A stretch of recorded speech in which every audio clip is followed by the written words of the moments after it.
The wind did not just blow in the high Rockies during the late autumn of 1878. It hunted. It moved through the granite passes with a sound like tearing metal, searching for cracks in the chinking of log cabins, seeking out the warmth of living things to snuff them out. Silas Crow sat inside his rough-hewn shelter, a structure that clung to the side of the mountain just above the timberline like a barnacle on the hull of a ship. He was a man composed of hard angles and scar tissue, nearly 60 years of age, though the weather in the high country had carved lines into his face that made him look older. His hair was the color of iron filings, long and tied back with a strip of leather, and his beard grew thick to protect his throat from the chill. He sat at a small table he had built himself 20 years ago, cleaning a rifle that was already clean. It was a ritual, a way to keep his hands moving when the silence became too loud. The fire in the cast-iron stove popped, spitting a spark against the grate, but it did little to chase the damp cold from the corners of the room. Silas laid the rifle down and rubbed his left knee. The joint was a knot of old pain, a souvenir from a fall down a scree slope when he was a younger, more foolish man. His hip ached in sympathy. He could predict the weather by the torture in his bones, and today his bones were screaming. A storm was coming, not a dusting, but a burying. He looked around the cabin. It was sparse, defined by utility. A bunk against the wall piled with buffalo robes and wool blankets, a shelf of tin goods, their labels fading, a locked tin box beneath his bed that held papers he never read, and a daguerreotype he never looked at. He lived alone because he had chosen isolation, or perhaps because isolation had chosen him after the incident at Dead Horse Creek years ago. That memory lived in the tin box, and it lived in the nightmares that woke him sweating in the dead of winter. Rumors had drifted up from the valley floor 2 weeks ago, carried by a trapper passing through on his way to the Sweetwater. The man had spoken of a land speculator named Price who was buying up claims with paper money and threats. He spoke of the law tightening like a noose, deputies who were more hired gun than peacekeeper. Silas had listened, nodded, and given the man a piece of dried venison to make him leave. He wanted no part of the world below, but the world below had a way of climbing. The light outside the single grease paper window began to fail early, the sky turning the color of a bruised plum. The wind picked up, screaming through the pines below the ridge. The temperature dropped so fast Silas could hear the timbers of the cabin groan as they contracted. He stood up, wincing as his knee locked, and grabbed his heavy coat. He needed to check the snare line one last time before the whiteout hit. If the snow grew too deep, he would lose whatever meat the traps held, and his supplies were already dangerously low. He pushed the door open. The cold hit him like a physical blow, a solid wall of freezing air that turned the moisture in his nose to ice instantly. He lowered his head and pushed into the gale. The world was already dissolving into white. Snow pellets stung his face. He checked the first snare, empty. The second, empty. He moved with the slow, deliberate gait of a man who knows that rushing on ice is a good way to die. Near the third snare, underneath the shelter of a twisted spruce, he saw a shape that did not belong. It was not a deer, nor a wolf. It was a mound of dark fabric, half buried in the drift. Silas knelt, his heart hammering a warning against his ribs. He brushed the snow away with a gloved hand. It was a woman. She was curled into a tight ball, her knees pulled to her chest. She wore a man's heavy wool coat that was far too large for her, the sleeves covering her hands entirely. Beneath it, the hem of a ragged calico dress fluttered in the wind. Her boots were split at the seams, the leather gray and useless. Silas touched her neck. There was a pulse, faint and thready, like a moth trapped under glass. She is going to die, he thought. If I leave her, she dies in an hour. He looked back toward his cabin, barely visible through the driving snow. If he took her in, he invited the world back into his life. He invited questions. He invited the possibility of trouble, for young women did not collapse on mountain peaks in the middle of a blizzard unless they were running from something terrible. He cursed into the wind. The sound lost instantly. He scooped his arms under her. She was shockingly light, nothing but bone and gristle. Her head lolled against his shoulder, her skin the color of blue milk. He turned and marched back toward the cabin, his bad leg protesting every step, dragging his feet through the rising drifts. Inside, he kicked the door shut and bolted it against the wind. The silence of the room felt sudden and heavy. He laid her on his bunk and began to strip the frozen layers from her body. It was not an act of intimacy, but of survival. He removed the sodden coat, the wet boots, the stockings that were more holes than wool. Her feet were white and waxy with the beginning of frostbite. He chafed her hands and feet with rough wool, trying to bring the blood back without tearing the skin. He built the fire up until the stove glowed cherry red. He heated water and dissolved a precious chunk of dried beef into it to make a broth. Then, he sat in the chair and watched her. He watched her hands. They were cracked raw, the nails broken, the palms calloused. These were hands that knew labor. He watched her face. Even in the slackness of unconsciousness, there was a tension between her brows, a look of worry etched deep. She looked to be 23 or 24 years of age, old enough to know the cruelty of the world, young enough to still be broken by it. She stirred an hour later. Her eyes snapped open, wide and panicked. She did not wake slowly. She woke like an animal trapped in a corner. She scrambled backward, pressing herself against the log wall, her breath coming in sharp gasps. "Peace," Silas said, his voice rusty from disuse. "You are safe." She looked at him, her eyes darting to the door, then to the rifle on the table, then back to his face. She was shivering violently, her teeth chattering. "Drink this," Silas said, holding out the tin cup of broth. She stared at the cup. She did not reach for it. Her eyes were dark, intelligent, and filled with a profound lack of trust. "I am not going to hurt you," Silas said. "If I wanted you dead, I would have left you in the snow." The logic seemed to reach her. She reached out a trembling hand and took the cup. She drank it greedily, the hot liquid burning her throat, choking slightly before draining the dregs. "More?" she whispered. It was the first word she had spoken. Slowly, Silas said, "You will make yourself sick." He took the cup and refilled it halfway. "Who are you?" he asked. She hesitated. She looked at the fire, avoiding his gaze. "Clara," she said. "Clara Hale. How did you get up here? Clara Hale. Walking." She said, "That is a long walk from town. I had to leave." "Why?" She looked at him then, and Silas saw a flash of defiance in her eyes that surprised him. "Because I was not welcome anymore." She pulled the buffalo robe tighter around her shoulders. She looked at the man's coat hanging by the fire to dry. "That coat did not fit you," Silas observed. "I found it," she said quickly, "on a fence post." Silas knew a lie when he heard one, but he did not press. He saw the way she flinched when a log settled in the fire with a loud crack. He saw the bruises on her wrists that were fading from purple to yellow. "You are a long way from anywhere," he said. "The pass is snowed in. You are stuck here until the melt, or until the weather breaks long enough to risk the descent." Clara looked at the door. "I can go," she said. "I do not need charity." "You would die before you reached the timberline," Silas stated flatly. She fell silent. She looked around the cabin, assessing her cage. Silas stood up to put more wood on the fire. As he rose, his knee buckled. It was a genuine stumble, a sharp spike of pain that made him grunt. He caught himself on the table. Clara watched him, her eyes narrowing.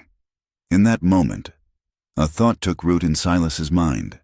It was a dark, selfish thought, born of 60 years of loneliness and a sudden, terrifying realization. If she thought he was capable, she would leave the moment the snow stopped. She would try to run, and she would die, and he would be alone again with the wind screaming outside. But if she thought he was useless, if she thought he was a broken old man who needed her help, he let out a groan, louder than necessary, and collapsed back into the chair. He gripped his leg, his face twisting in a performance of agony. "My leg," he hissed through his teeth. "The cold. It freezes the joint." Clara lowered the blanket slightly. "Is it broken?" "Old break." Silas lied. "Never set right." When the big coal comes, it is dead weight. I cannot walk on it." He watched her face carefully. He was testing her. A predator would see weakness and strike. A thief would see an opportunity to take his rifle and his money box and leave him to starve. Clara stared at him. She looked at his leg, then at his face. For a long moment, the only sound was the wind howling outside. Then, she set the cup down. "If you cannot walk," she said, her voice flat, "then who will haul the wood?" Silas suppressed a grimace of shame. "I have some inside, but not enough for a blizzard." She looked at the woodpile near the stove. It was small. Then she looked at her own hands, wrapped in the rough wool of the blanket. She did not offer pity. She did not offer sweet words. She simply nodded, a sharp, jerky motion. "I will sleep by the stove," she said. "You can take the bunk," Silas offered. "I will sit in the chair." "No," she said firmly. "The stove." She did not trust him. She wanted to be near the heat, yes, but she also wanted to be in a position where he could not corner her. That night, the storm raged with a violence that shook the cabin to its foundations. Silas lay in his bunk, feigning sleep, watching her through half-closed eyelids. Clara had curled up on the bearskin rug near the stove. She had taken a small paring knife from the table. He had seen her do it, and she held it in her hand, hidden beneath the blanket. She expected to be attacked. The realization made Silas's stomach turn. What kind of world had she walked out of, where a freezing woman had to sleep with a blade to feel safe in the house of the man who saved her? The next morning broke gray and brutal. The snow was drifted 4 feet high against the door. Silas stayed in the chair, his leg wrapped in a thick bandage he had applied for show. He dragged his heavy boot when he moved, making a production of the effort. "Water," he said. "The bucket is empty. We need to melt snow." Clara stood up. She looked stronger today, though her face was still gaunt. She picked up the bucket without a word. She unbarred the door and pushed. It would not budge against the drift. She threw her shoulder against it, gritting her teeth, until it cracked open enough for her to squeeze through. She was gone for 10 minutes. When she returned, the bucket was full of clean snow. She set it on the stove. "We need wood," she said. "The shed is round the back," Silas said, gesturing vaguely. Clara nodded. She found his heavy axe in the corner. It was too heavy for her, the handle smooth from years of his own grip. She hefted it, testing the balance. She went back out. Silas moved to the window. He scraped a small hole in the frost on the glass and watched. Clara was struggling. The snow was waist-deep in places. She waded through it to the woodpile. She set a log on the stump. She swung the axe. It was a clumsy swing. Glancing off the wood, she swung again and again. He watched her for an hour. He saw her stop to blow on her hands. He saw her wipe hair from her face, leaving a streak of blood where a splinter had caught her. She did not stop. She chopped until she had an armful, then carried it inside. She dropped the wood by the stove. Her hands were shaking. Her palms were blistered, the skin torn away in raw patches. Silas felt a surge of shame so hot it nearly made him drop his act. He wanted to stand up, take the axe, and split the cord in 10 minutes. He wanted to tell her to sit, to rest, to let him be the man, but he stayed in the chair. "Good work," he said gruffly. She did not look at him. She unwrapped her hands and stared at the blood. "I have seen men die of cold," she said quietly. "I will not be one of them." The days turned into a routine of survival. The storm passed, leaving behind a silence so profound it felt like the world had held its breath. The sky was a hard, brilliant blue, the sun reflecting off the snow with blinding intensity. Silas guided her with his voice. He sat in his chair, whittling a piece of pine, telling her how to set the snares. "Not there," he said, pointing to a diagram he had drawn on the table with charcoal. "The rabbit runs near the brush. You must set the loop at head height." "I understand," Clara said. She went out on his snowshoes, oversized webs of rawhide and ash wood that made her look like a child playing dress-up. She walked the snare line. She checked the traps. She brought back 2 snowshoe hares, frozen stiff. She learned to skin them, though her face went pale at the smell of the blood. Silas instructed her on how to save the pelt, how to gut the animal without piercing the entrails. "You have a steady hand," Silas observed one evening as she sliced the meat for a stew. "I was a seamstress," she said once. "What happened?" "My eyes were too good," she said bitterly. "They wanted me to see things I should not have seen." She did not elaborate, and Silas did not ask. But the pieces of her story began to drift out, sharp and jagged like broken glass. She spoke of a town called Silver Creek, 2 days' ride to the south. She spoke of a pastor who preached forgiveness on Sunday and turned his head when the town drunkards threw stones at stray dogs on Monday. She spoke of the respected man who had offered her work and how the town's women had turned their backs on her when his wife found out about the attention he paid her. "They called me trash," Clara said, stirring the stew. "The women in the mercantile. They pulled their skirts aside when I walked past, as if misfortune was a disease they could catch. People are small," Silas said. "The mountains are big. That is why I'm here." "You are here because you are crippled," Clara said, looking at his leg. Silas looked away. "Yes," he said, "that too." The lie was becoming a living thing in the cabin. It sat between them at dinner. It watched him when he dragged his leg across the floor. He hated himself for it. He saw the exhaustion in her shoulders, the way she rubbed her lower back after hauling water. He was a strong man, capable of bearing these burdens, and he was forcing her to carry them because he was a coward who feared solitude. But there was something else, too. He found himself watching her when she wasn't looking. He admired the line of her jaw, the stubborn set of her mouth. When the firelight caught her hair, it shone like burnished copper. He felt a stirring in his chest that he had not felt in decades. It was a dangerous feeling.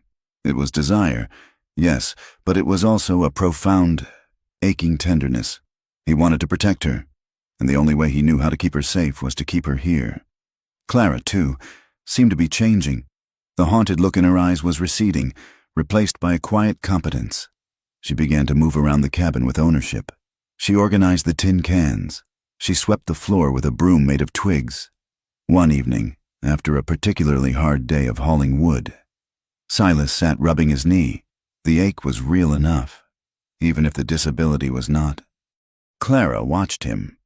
"Does it hurt bad tonight?" she asked. "The cold gets in," Silas grunted. "Let me look at it," she said. "No," Silas said quickly. "It is fine. Don't be a fool." Silas Crow. "If it swells, the boot won't fit." She knelt before him. Silas froze. She reached out and began to unlace his boot. Her hands were rough now, calloused from the axe, but her touch was incredibly gentle. She pulled the boot off. She unwound the rags he had wrapped around his calf. The cabin was warm. The smell of pine resin and wood smoke hung in the air. Clara's head was bent over his leg. Silas could see the nape of her neck, the pale skin vulnerable and soft. She began to massage the muscle around the knee. Her fingers were strong. She rubbed the liniment he kept in a jar into his skin. The heat of her hands seemed to burn right through him. Silas stopped breathing. He stared at the top of her head. He wanted to reach out and touch her hair. He wanted to pull her up and hold her. The desire was sudden and overwhelming. A physical pain in his chest. Clara slowed her movements. She did not look up, but her hands lingered on his skin. She stopped massaging and just held his leg, her thumb tracing the line of his shin bone. The silence stretched, thick and heavy. Silas felt a flush of shame rise up his neck. He was an old man. She was a girl who had been used and discarded by men. She was bandaging him because she was kind, because she was grateful for the food, not because she wanted him. He was disgusting for even thinking it. He jerked his leg back, startling her. "That is enough," he said, his voice harsh. Clara pulled her hands back as if she had been burned. She looked up at him, her eyes wide. She saw the flush on his face, the way he refused to meet her gaze. I only wanted to help," she stammered. "I know," Silas said, turning his face toward the wall. "Put the rags back on. I am tired." She rewrapped his leg in silence. The air in the cabin had changed. It was no longer just two survivors.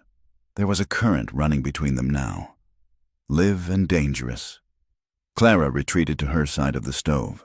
She lay down, but she did not sleep. Silas could hear her breathing, steady and quiet, in the dark. 2 days later, the peace was shattered. The wind had died down, carrying sound for miles in the thin air.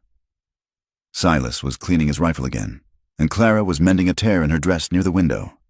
Silas's head snapped up. "Did you hear that?" he asked. Clara went still. "Hear what?" Silas held up a hand. He listened, faintly. Drifting up from the canyon below came a shout. It was a man's voice, distorted by distance, but the words were distinguishable. "Seen the girl? Drifter girl!" Clara's face went white. She dropped the needle. "They are looking for me," she whispered. Silas stood up, forgetting his limp for a fraction of a second before catching himself and grabbing the table. He moved to the window, dragging his leg heavily. He looked down the valley. Far below, against the white expanse of the snow, he saw a dark speck. A rider. "They are coming up the trace," Silas said. Clara stood up. She looked around the cabin frantically. "I have to go. I have to run. You cannot run," Silas said. "The snow is too deep. They are on horseback. They will run you down in a mile. Then hide me," she pleaded. "Please." Silas looked at her. He saw the terror in her eyes. This was not just fear of the law. This was fear of being dragged back to the hell she had escaped. He looked at the rider again. Then he looked at his own leg, wrapped in rags. If he told the truth, that he could walk, that he could fight, he would have to explain everything. But if he stayed in the chair, if he was just a crippled old hermit? "Get in the back," Silas said, his voice hard. "Behind the hanging furs. Stay quiet." "What will you tell them?" Clara asked, her voice trembling. Silas sat down in his chair. He pulled the blanket over his legs. He rested his rifle across his lap. Not threatening, but present. "I will tell them the truth," Silas said, his eyes fixing on the door. "That a crippled man cannot chase a runaway girl in 5 feet of snow. I could not have helped you even if I wanted to." He tightened his grip on the rifle stock. The lie was no longer just a way to keep her. It was her shield. And he would hold it until it broke. "Wait," he commanded. He waited for the heavy knock on the door. The storm that had buried the cabin finally broke on the 4th day, leaving behind a silence so absolute it rang in the ears. The sky cleared into a hard, relentless blue, a color that looked beautiful, but promised a cold that could snap a tree limb like a dry bone. The sun struck the white expanse of the peaks with a blinding glare, yet it offered no heat. It was a deceptive brightness, the kind that killed men who stopped to admire it without keeping their feet moving. Silas Crow watched the world from his window. The valley was a bowl of white. The pines bowed under the weight of the snow. He turned from the glass and limped heavily toward the stove, leaning his weight on a crutch he had fashioned from a curing yew branch. He dragged his right boot across the floorboards with a scraping sound that had become the metronome of their days. Clara stood by the door, wrapping a wool scarf around her face. She looked at him, her eyes tracing the line of his leg. "I am going to check the snares," she said. "The snow is crusted over," Silas warned, shifting his weight to his good hip. "It will bear your weight if you move flat. But if you break through, you will be in up to your waist." "I know," she said. "I watched the birds. They are walking on top of it today." Silas grunted, hiding his surprise. She was learning. In the week since she had arrived, Clara Hale had ceased to be the trembling creature he had pulled from the drift. She had become something harder, sharper. "I built a sled," she added, almost apologetically, "to haul the wood. Since you cannot—" She opened the door and slipped out. Silas waited a moment, then moved to the window. He watched as she dragged a contraption made of barrel staves and rawhide thongs around the corner of the cabin. It was ugly, knotted together with desperation, but it held the wood. She pulled it with a rope slung across her chest, leaning forward like a draft horse, her breath puffing in white clouds. He watched her struggle, his hands gripping the windowsill until his knuckles turned white. His leg throbbed. An echo of the old injury. But he knew he could walk. He could march out there, take the rope from her small hands, and haul the wood in 5 minutes. But he did not. He told himself it was caution. If he healed too fast, she would leave. She would pack her thin bundle and try for the pass, and the mountains would kill her. Or worse. She would make it to the next town and fall back into the hands of men who saw a woman without protection as prey. He dragged his boot back to the chair and sat down, hating the lie, and hating how much he needed it. The days settled into a rhythm defined by survival. They spoke in short sentences, measuring their words like they measured the flour in the tin. Clara worked her keep. She refused to sit idle. She scrubbed the floor with sand and hot water until the wood bleached pale. She mended his shirts, her fingers moving with a speed that made Silas dizzy to watch. One evening, by the light of the kerosene lamp, Silas laid his rifle on the table. It was a Winchester, heavy and dark with oil. "You should know how to use this," he said. Clara looked up from her sewing. "I hate guns." "Guns do not care if you hate them," Silas said. "They only care if your hand is steady. If a bear comes through that door, or a man who means you harm, hate will not stop them. This will—" He gestured for her to come closer. She hesitated, then set her needle down. She stood next to him, close enough that he could smell the scent of wood smoke and lye soap that clung to her hair. Silas opened the action. "Look here," he said. "You work the lever so it chambers the round." He guided her hands. His hands were massive, scarred and stained with grease. Hers were small and red from the cold. When his skin brushed hers, he felt a jolt that traveled up his arm and settled in his chest.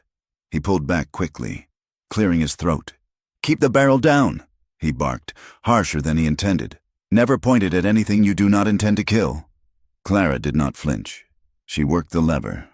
The metallic clack-clack loud in the small room. "Like this?" she asked. "Yes," Silas said, watching her profile.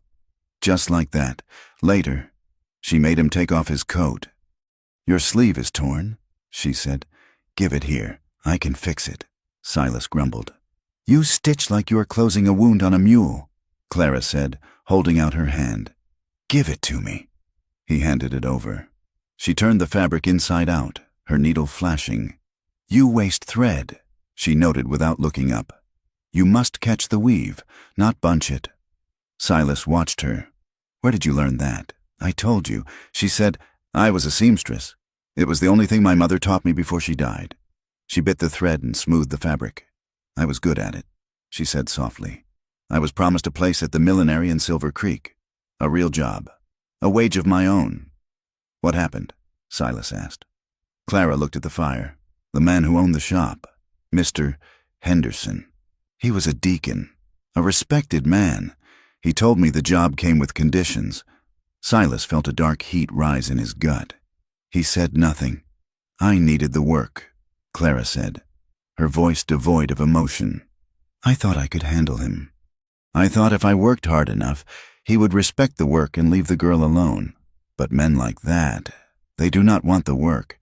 They want to own the worker." She looked up at Silas, her eyes dry and hard. "When his wife found us in the back room, she did not blame him. She slapped me. She called me a harlot. She told the town I had tempted him. A week later, I was walking the road with nothing but this coat. I stole it from his porch on the way out." Silas looked at his hands. He wanted to break something. He wanted to ride into Silver Creek and find Mr. Henderson and explain the nature of sin to him with a piece of hickory. "There is a lot of dirt in this world," Silas said quietly. Clara touched her own arm, rubbing the fabric as if trying to clean a stain that went deeper than skin. "I feel it," she whispered. "I feel dirty. No matter how much water I heat, I cannot wash it off." Silas leaned forward. He looked her in the eye. "You are not dirty, Clara. You are alive." "Those are different things." He paused, the shadow of his own past darkening his face. "I killed a man once," he said. "It was 20 years ago, in a place called Dead Horse Creek." Clara went still. "Why?" "He was going to kill my brother," Silas said, so I put a knife in his ribs. It was necessary. But the blood, it does not wash off either. I see his face when the fire burns low. I scan the tree line every morning because I still expect his kin to come for the debt.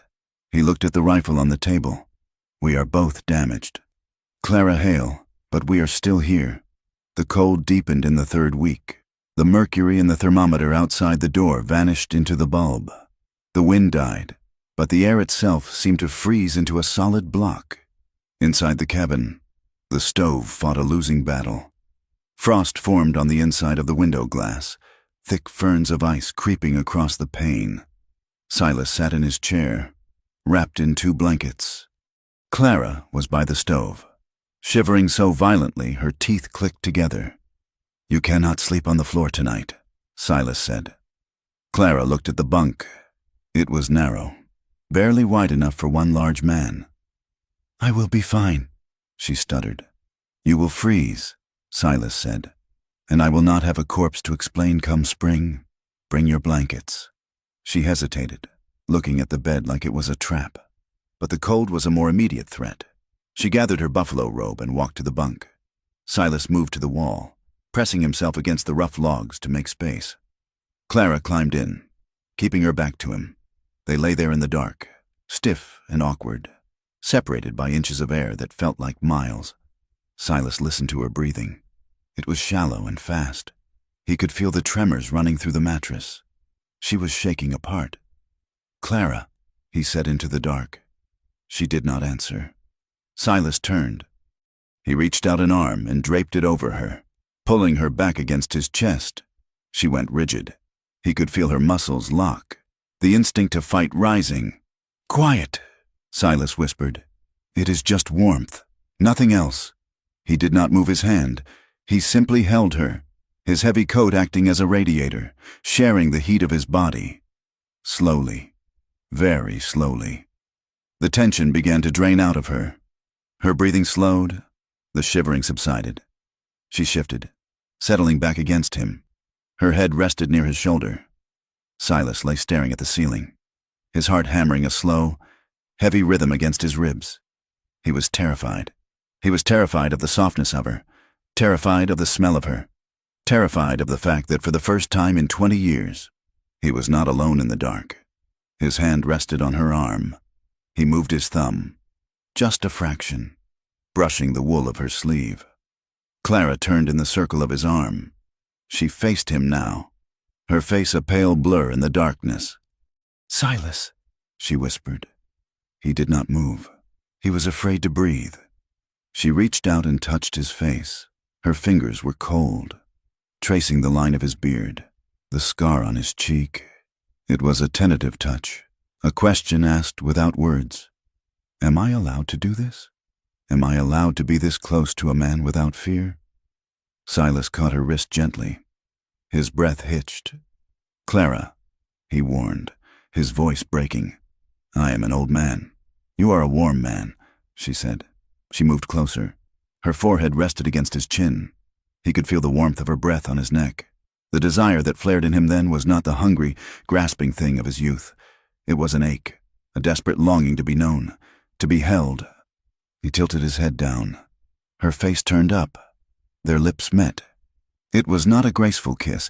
It was clumsy, surprised, the friction of dry lips and the scratch of his beard.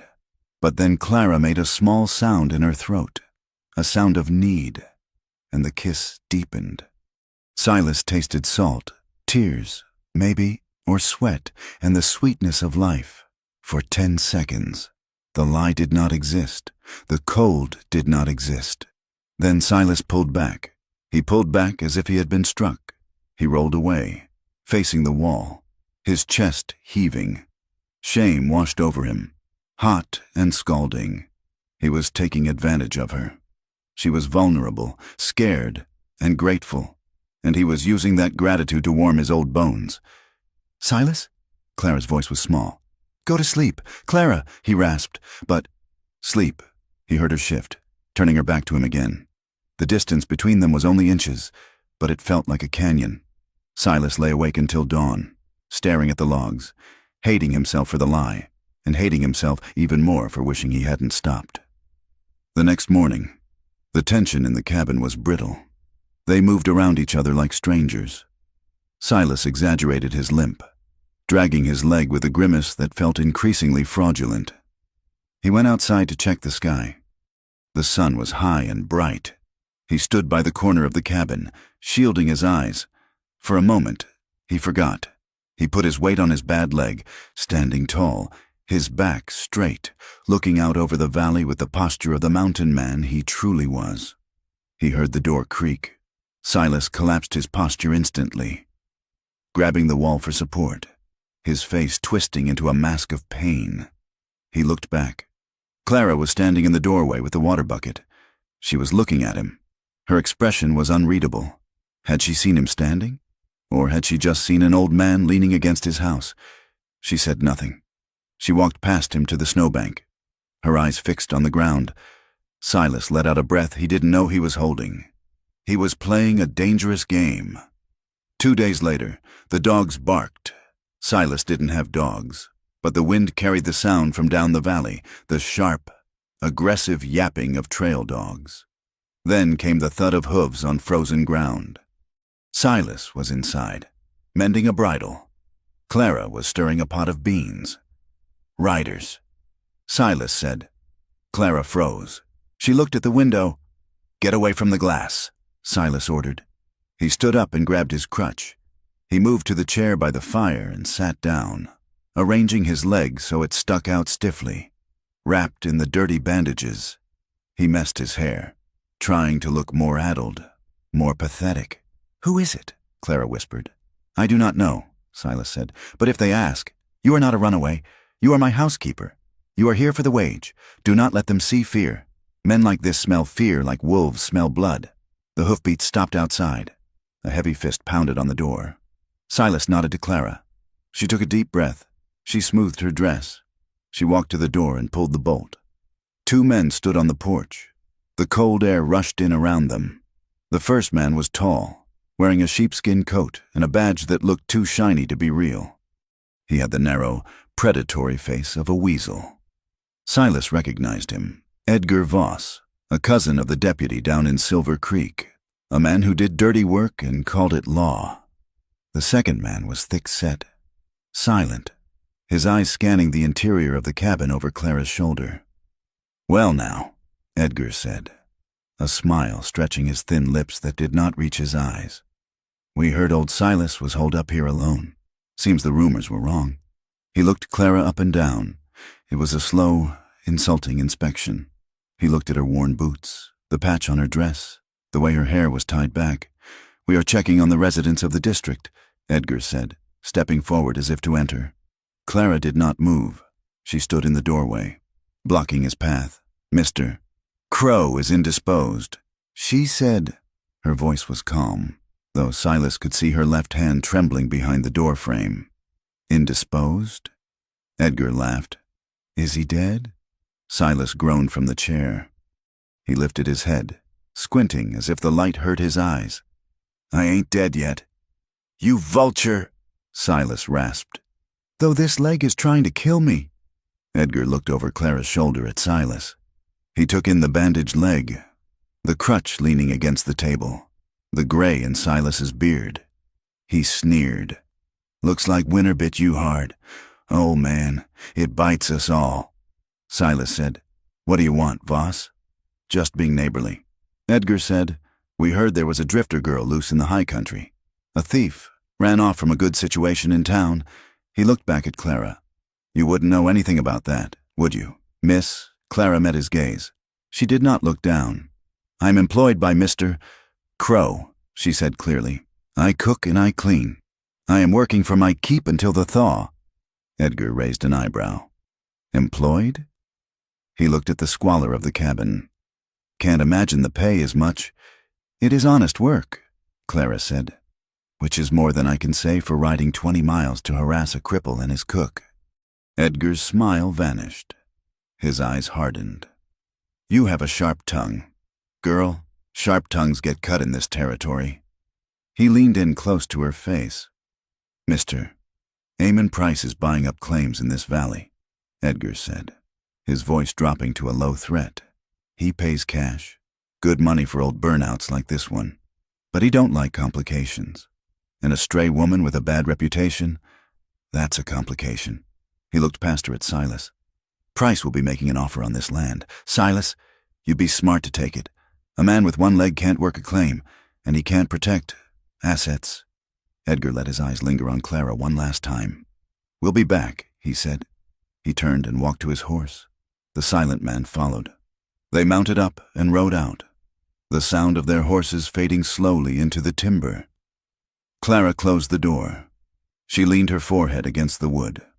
Her legs gave out, and she slid down to the floor, wrapping her arms around her knees. Silas sat in his chair, gripping the armrests. He felt a rage so pure it tasted like copper in his mouth. He could have dropped both of them before they cleared leather. He could have put a bullet in Edgar Voss's leg and dragged him down the mountain. But he had sat there. He had sat there and played the cripple while they threatened her. Clara stood up. She walked to the corner where her bundle lay. She began to pack. What are you doing? Silas asked. I have to go, she said. Her voice was shaking. They know I am here. They called me a complication. They will come back. Silas, and next time they won't just talk. You cannot go, Silas said. I cannot stay, Clara cried, turning to face him. She was crying now. Tears of frustration and fear. Do you not see? I am the leverage. They will use me to get to you. They will hurt you to get to me. I bring trouble wherever I go. She shoved her spare dress into the sack. I will take the sled, she said. I will try for the mining camp over the ridge. Silas watched her. He saw the terror in her movements. She was leaving to save him. She was willing to walk into the freezing death of the high passes so that an old man wouldn't lose his land. Silas looked at his leg. The bandage felt heavy, suffocating. If he told her the truth now, that he could walk, that he could fight, that he was the most dangerous thing on this mountain, she might stay. But if he told her the truth, he would have to admit that he had watched her slave over the woodpile for weeks. He would have to admit that he had let her empty his chamber pot and bandage a healthy limb. He would have to admit that he was a liar who had manipulated her because he was lonely. She would hate him. She would leave anyway. Not out of fear, but out of disgust. He stayed in the chair. Clara tied the bundle. She put on her coat. She walked to the door and looked back at him. Thank you, she said softly, for the fire. She opened the door. Clara, Silas shouted. She stopped, looking back with hope in her eyes. Wait until morning, Silas said, his voice defeated. The sun is down. The wolves will be out. Give me one more night. Clara hesitated. She looked at the darkening sky. She looked at Silas, slumped in his chair, looking older and more broken than he ever had.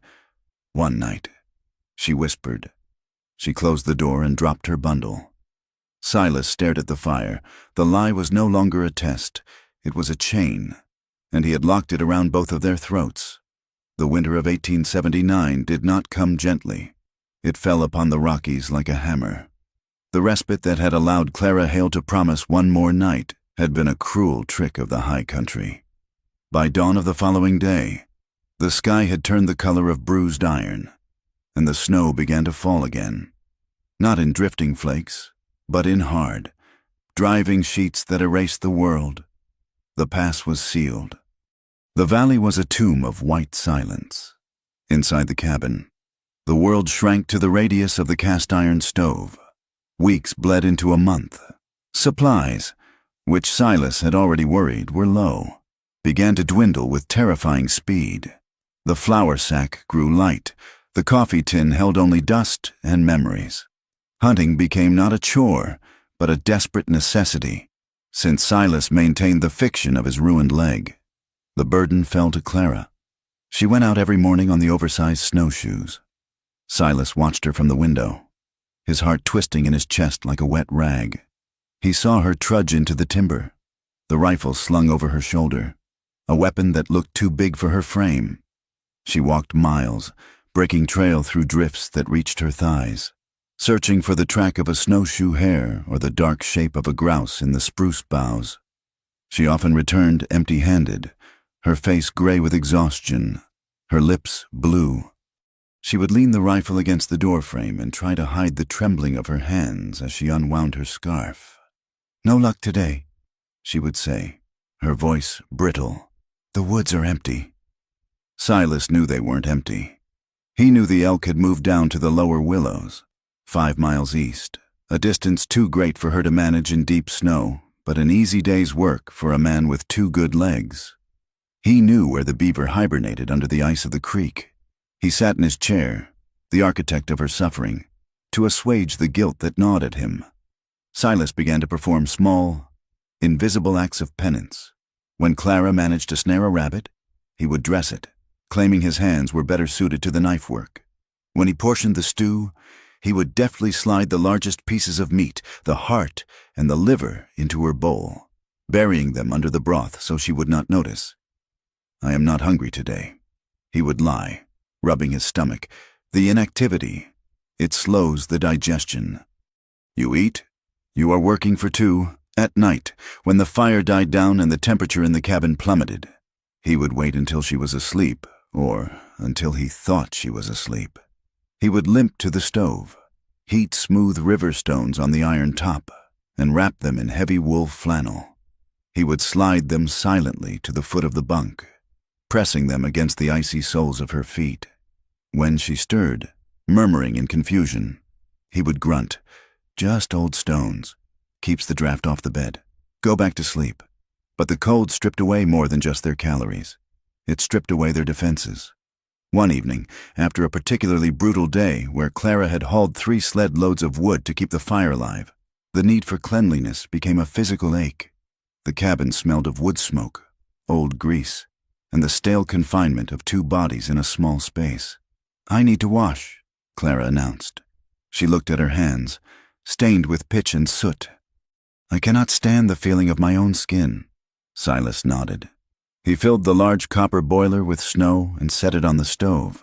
It took 2 hours to melt enough water for a shallow bath. He set the tin tub in front of the hearth, the only place where the air was warm enough to strip without freezing. He hung a blanket over a cord strung across the room, creating a flimsy partition. "I will turn the chair," Silas said. "I will watch the door." He sat with his back to the blanket, staring at the rough grain of the wood in the door, listening to the sounds of the water. He heard the splash as she stepped in. He heard the sigh of relief, a sound so intimate it made the hair on his arm stand up. The silence stretched. "Silas!" Clara's voice came from behind the blanket. It was soft, wavering. "Yes, the water. It is cooling fast. Could you hand me the towel? I forgot it on the table." Silas stood up. He grabbed the rough linen towel. He walked to the blanket. He reached his hand around the edge, his eyes fixed firmly on the far wall. "Here," he said. Her hand did not take it immediately. Instead, the blanket rustled. "Silas," she said again. He turned his head. Just an inch, driven by an instinct he could not control. The blanket had slipped. Clara sat in the tin tub, the water barely reaching her waist. The firelight cast dancing shadows on her wet skin, painting her in gold and amber. She was looking at him, her arms crossed over her chest, covering herself, but her back was exposed. Silas saw the scars. They were old, thin white lines crisscrossing her shoulder blades, marks of a belt or a switch, the map of a childhood or a marriage he knew nothing about. He felt a physical blow to his solar plexus. The rage that surged through him was blinding. Who had done this? A father? The respected man in town? Clara saw his eyes on her scars. She did not cover them. She lowered her arms slightly, turning to face him fully. Her expression was not one of shame, but of challenge. "Do not look away," she whispered. Silas swallowed hard. "Clara, you look at me like I am made of glass," she said, water dripping from her hair. "Like if you touch me, I will shatter. I am not glass. Silas, I am gristle and bone. I survived the snow. I survived the town." She stood up, the water sluicing off her body. She made no move to grab the towel. She stood before him, naked and shivering, demanding to be seen not as a victim, But as a woman, Silas dropped the towel. He stepped past the blanket. He reached out, his hand trembling, and touched the scar on her shoulder. His rough thumb traced the white line. "Who?" he rasped. "It does not matter," Clara said, stepping closer. "He is in the past. You are here." She reached up and took his face in her hands. Her skin was wet and hot. His was dry and weathered. The contrast was shocking. The kiss that followed was not like the first. It was not tentative. It was a collision of grief and need. Silas groaned, a sound torn from the bottom of his lungs, and pulled her against him. The dampness of her skin soaked into his shirt. He lifted her out of the tub, ignoring the protest of his bad knee, which he forgot to fake in the heat of the moment, and carried her to the bunk. They did not speak. Words were too small for the size of the feeling in the room. There was only the sound of the wind outside and the frantic, desperate shedding of clothes. When flesh met flesh, it was a revelation. Silas felt the years fall away. He felt the hard, cold knot in the center of his chest dissolve. Clara wept. She did not cry out in pain, but in release. She clung to him, her nails digging into his back, anchoring herself to the earth. She had been discarded, used, and frozen. But here, in the dark, she was cherished. Silas worshipped her with a reverence that bordered on the holy. He touched her as if she were a sacrament. When it was over, the silence returned. But it was different now. It was the silence of a storm that had finally blown itself out. They lay tangled under the buffalo robes. Clara's head rested on his chest. Silas stroked her hair, his eyes wide open in the dark. Fear began to creep back in. He held her tighter, possessed by a sudden, terrifying clarity. He loved her. He loved her with the desperate, hoarding love of a man who knows he has found a diamond in a coal chute. And because he loved her, the lie he was living became a razor blade in his gut. He had just made love to her, but he had done it under false pretenses. He was playing a role. If she knew he could walk, if she knew he had watched her suffer in the snow while he sat by the fire, this tenderness would turn to ash. "Silas," she murmured, sleep heavy in her voice. "Hush," he whispered. "Sleep."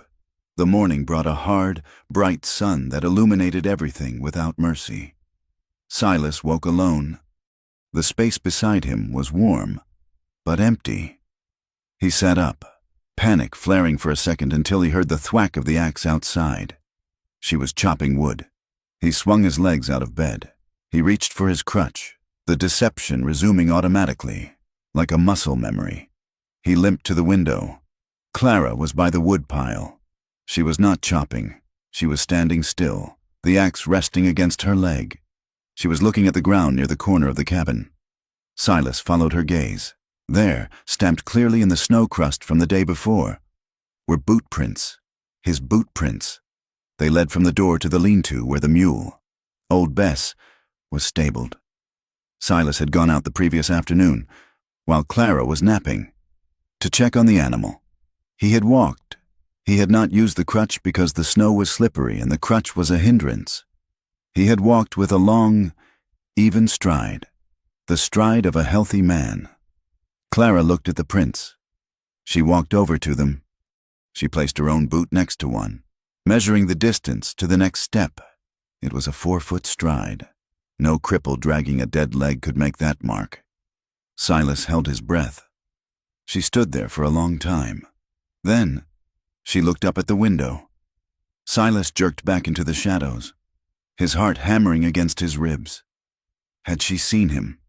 Clara did not come in raging. She did not come in asking questions. She picked up a log, walked to the door, and entered the cabin. She dumped the wood by the stove. She dusted her hands. "The coffee is ready," she said. Her voice was flat. Her eyes did not meet his. Silas took the cup she offered. "Thank you," he said. He waited for the accusation. It did not come. She moved about the cabin, sweeping the floor, folding the blankets. But the warmth from the night before was gone. She had built a wall, brick by brick, in the span of 10 minutes. She knows, Silas thought, or she suspects. and she is waiting to see if I will tell her." He opened his mouth to speak, to confess, to say I was afraid you would leave me. But before the words could form, the dogs began to bark again. This time, it was not just a courtesy call.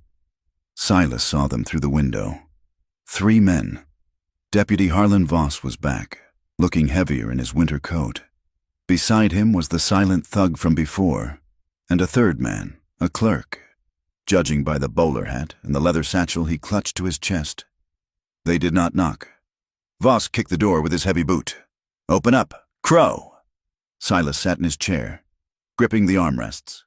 Clara stood by the stove, her face pale but composed. The door swung open. The 3 men crowded into the small room, sucking the heat out and replacing it with the smell of wet wool and aggression. "You are persistent," Silas said, keeping his voice steady. "We have business," Voss said. "Official business." He nodded to the clerk. The man in the bowler hat opened his satchel and pulled out a sheaf of papers. He looked nervous, his eyes darting to the rifle on the wall. "Mr.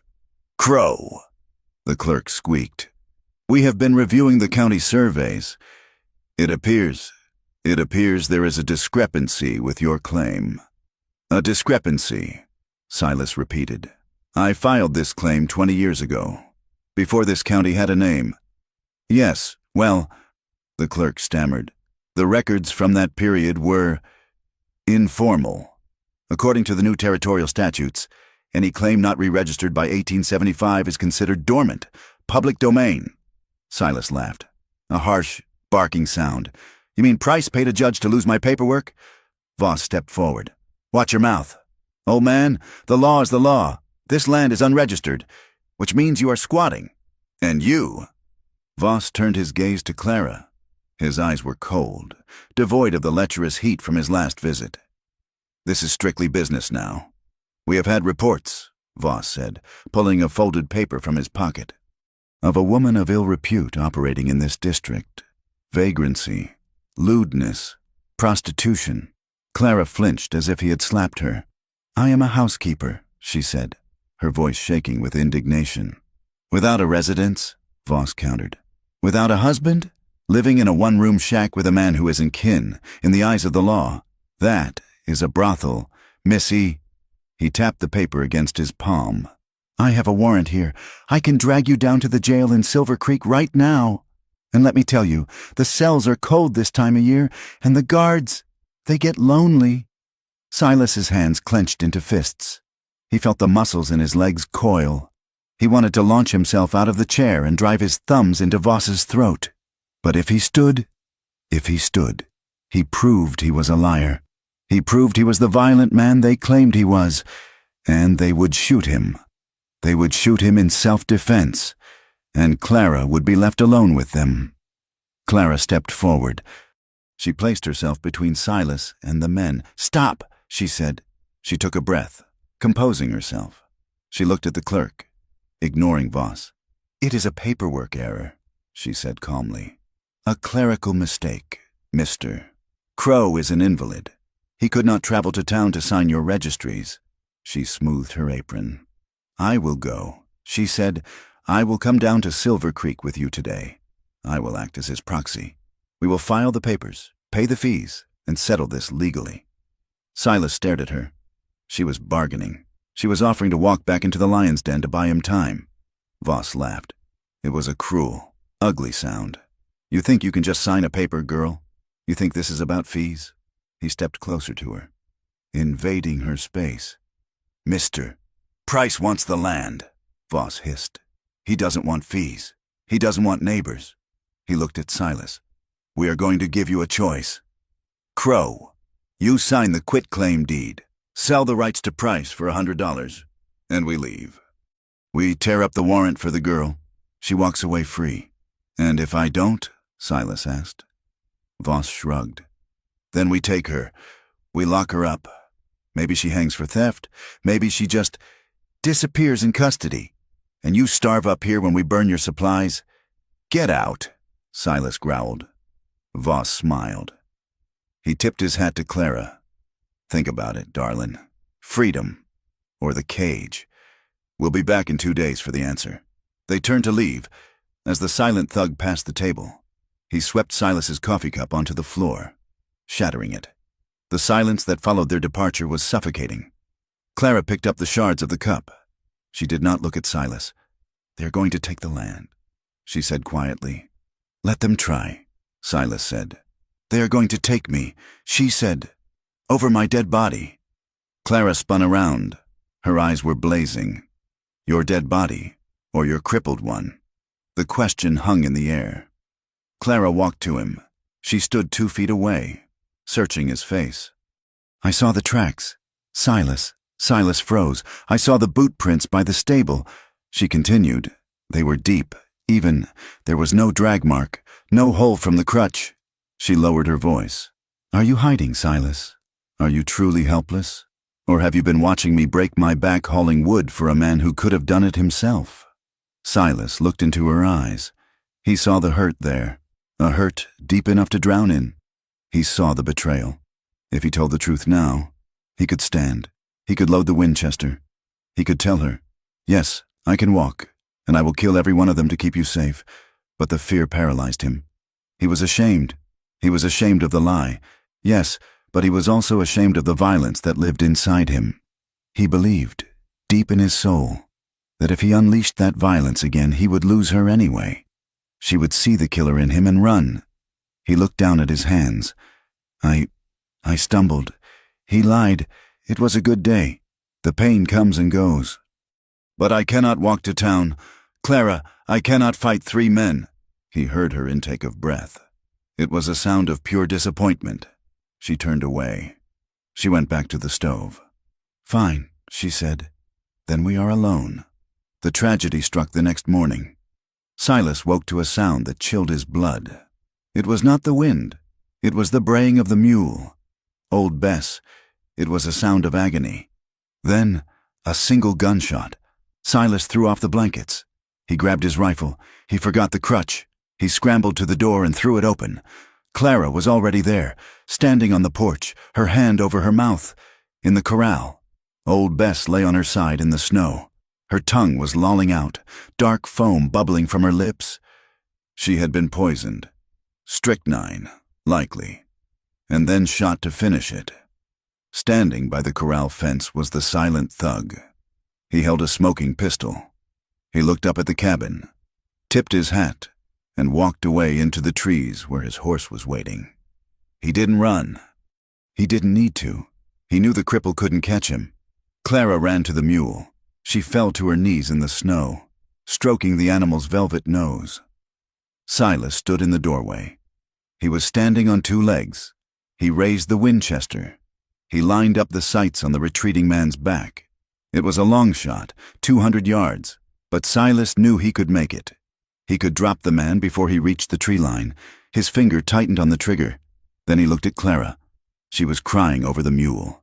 If he shot the man, the war started now. And if the war started, Clara would be in the crossfire. He lowered the rifle. He slumped against the doorframe, letting his bad leg buckle, resuming the lie even as his soul screamed. "He is gone," Silas called out. Clara looked back at him. She saw him leaning against the doorframe. She saw the rifle lowered. She looked at the dead mule. The mule was their tractor. The mule was the only way to haul ore, to haul heavy supplies. Without the mule, the claim was worthless. Without the mule, they were trapped. She stood up. She wiped her hands on her apron. She walked back to the porch. She passed Silas without a word. Her face was like stone. They came back at noon the next day. Voss and 4 men this time. They brought a wagon. Silas was sitting in his chair. He had not eaten in 24 hours. He felt hollowed out. Voss kicked the door open. "Time's up. Crow, did you sign the deed?" Silas looked at the paper on the table. He had not signed it. "No," Silas said. Voss sighed. He looked disappointed, but his eyes were gleaming with anticipation. "Have it your way, boys." 2 of the deputies grabbed Clara. She did not scream. She did not fight. She had expected this. "Clara!" Silas roared. He gripped the arms of the chair. He started to rise. "Sit down! Oh, man!" Voss shouted, leveling a revolver at Silas's chest. or I will put a hole in you right here." Silas froze. The barrel of the Colt .45 looked like a cannon. Clara looked at him. Her eyes were filled with tears, but she held her chin high. "Do not, Silas," she said softly. "Do not get yourself killed." They dragged her out. Silas watched through the open door. He saw them hoist her into the back of the wagon. He saw them tie her hands.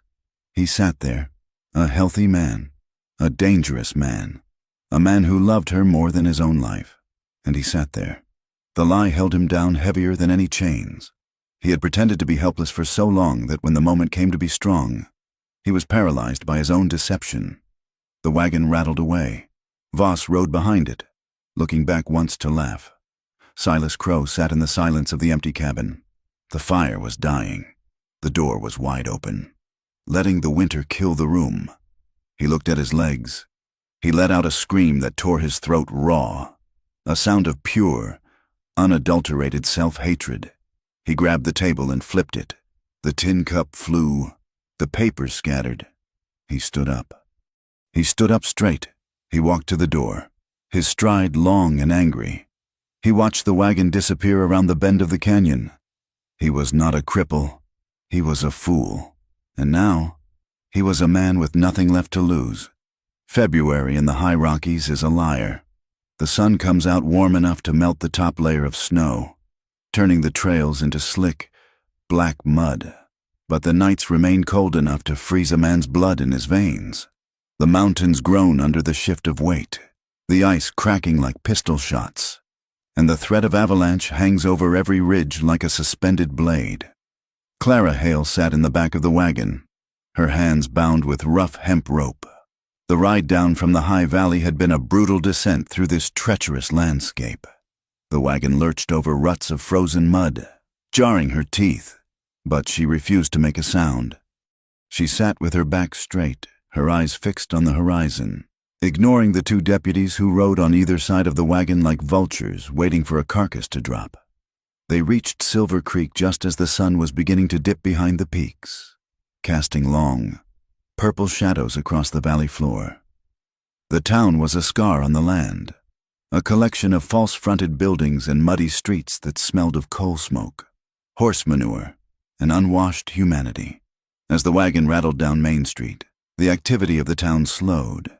Men stepped out of the saloon to watch. Women shopping at the mercantile stopped and whispered behind their hands, pulling their shawls tighter as if Clara's misfortune were contagious. "Look there," a voice drifted from the boardwalk. "Voss brought the stray in."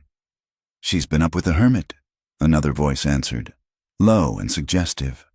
"Living in sin all winter." Clara felt the heat rise in her cheeks, but she did not look down. She remembered these faces. She remembered the baker who had closed his door when she asked for work. She remembered the pastor who had crossed the street to avoid her. She remembered the wife of the respected man. Her face twisted in self-righteous fury. She dissociated, pulling her mind back from her skin, retreating into a cold, quiet room inside her head. She noted the details with a detached, clinical precision. The jailhouse was a brick building at the end of the street. There were 3 horses tied at the rail. The deputy, Harlan Voss, looked smug, riding high in the saddle, believing he had conquered a dangerous criminal rather than kidnapped a starving woman. They did not put her in the main cells with the drunks and the brawlers. Voss had other orders. They dragged her to a boarding house near the edge of town, a place known for cheap rooms and questions that were never asked.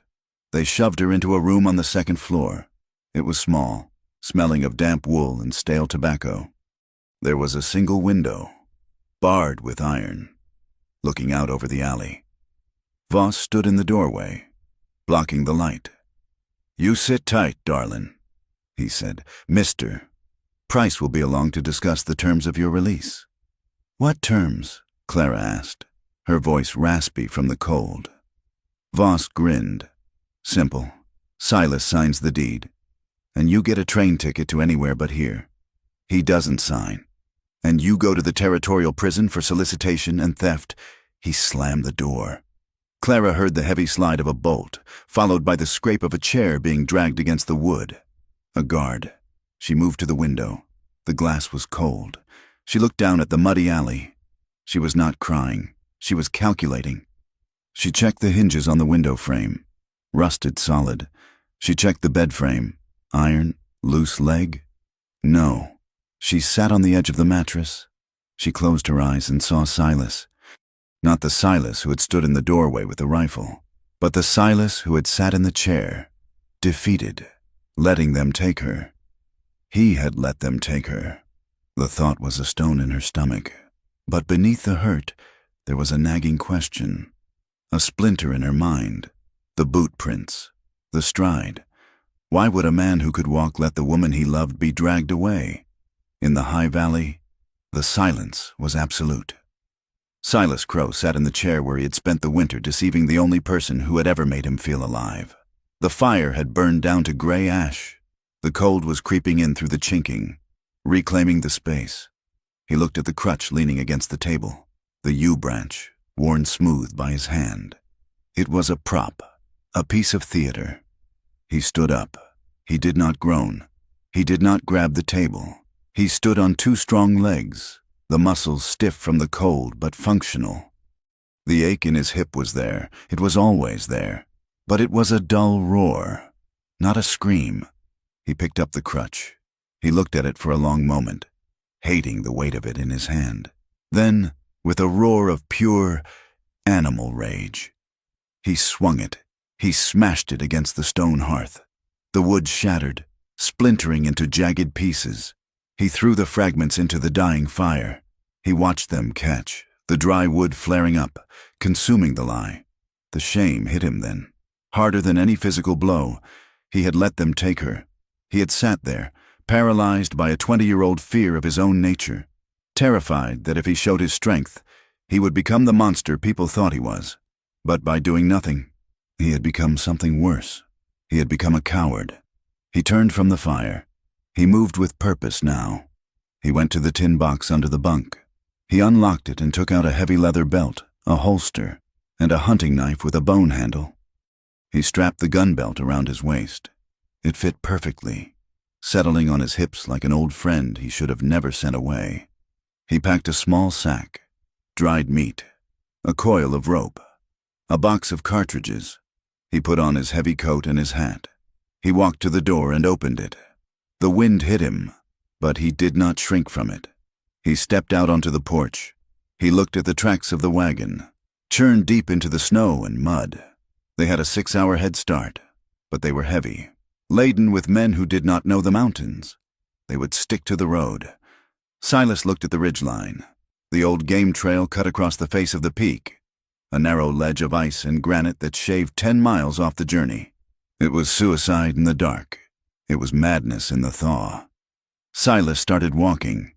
He did not limp. The mountain fought him. The snow on the south face had melted during the day and refrozen into a sheet of glass as smooth as a mirror. Silas moved without snowshoes here, using the iron hobnails in his boots to bite into the ice. He moved through the timber like a ghost. The moon rose, painting the world in silver and black. He crossed a scree slope where the rocks shifted under his feet, threatening to slide him 1,000 feet into the canyon below. He felt the burn in his lungs, the sharp bite of the thin air. He welcomed the pain. The pain was penance. He reached the overlook above Silver Creek 3 hours before dawn. The town lay below him, a cluster of yellow lights in the darkness. He could hear the faint sound of a piano from the saloon, the bark of a dog. He descended the final slope, moving through the scrub oak and pine. He did not go to the main road. He circled wide, coming in from the north, moving through the shadows of the livery stables and the warehouses. He found the boarding house. He knew the place. It was run by a widow named Mrs. Gable, who looked the other way for $1. He crouched behind a rain barrel in the alley. He watched the building. There was a light in a second-floor window.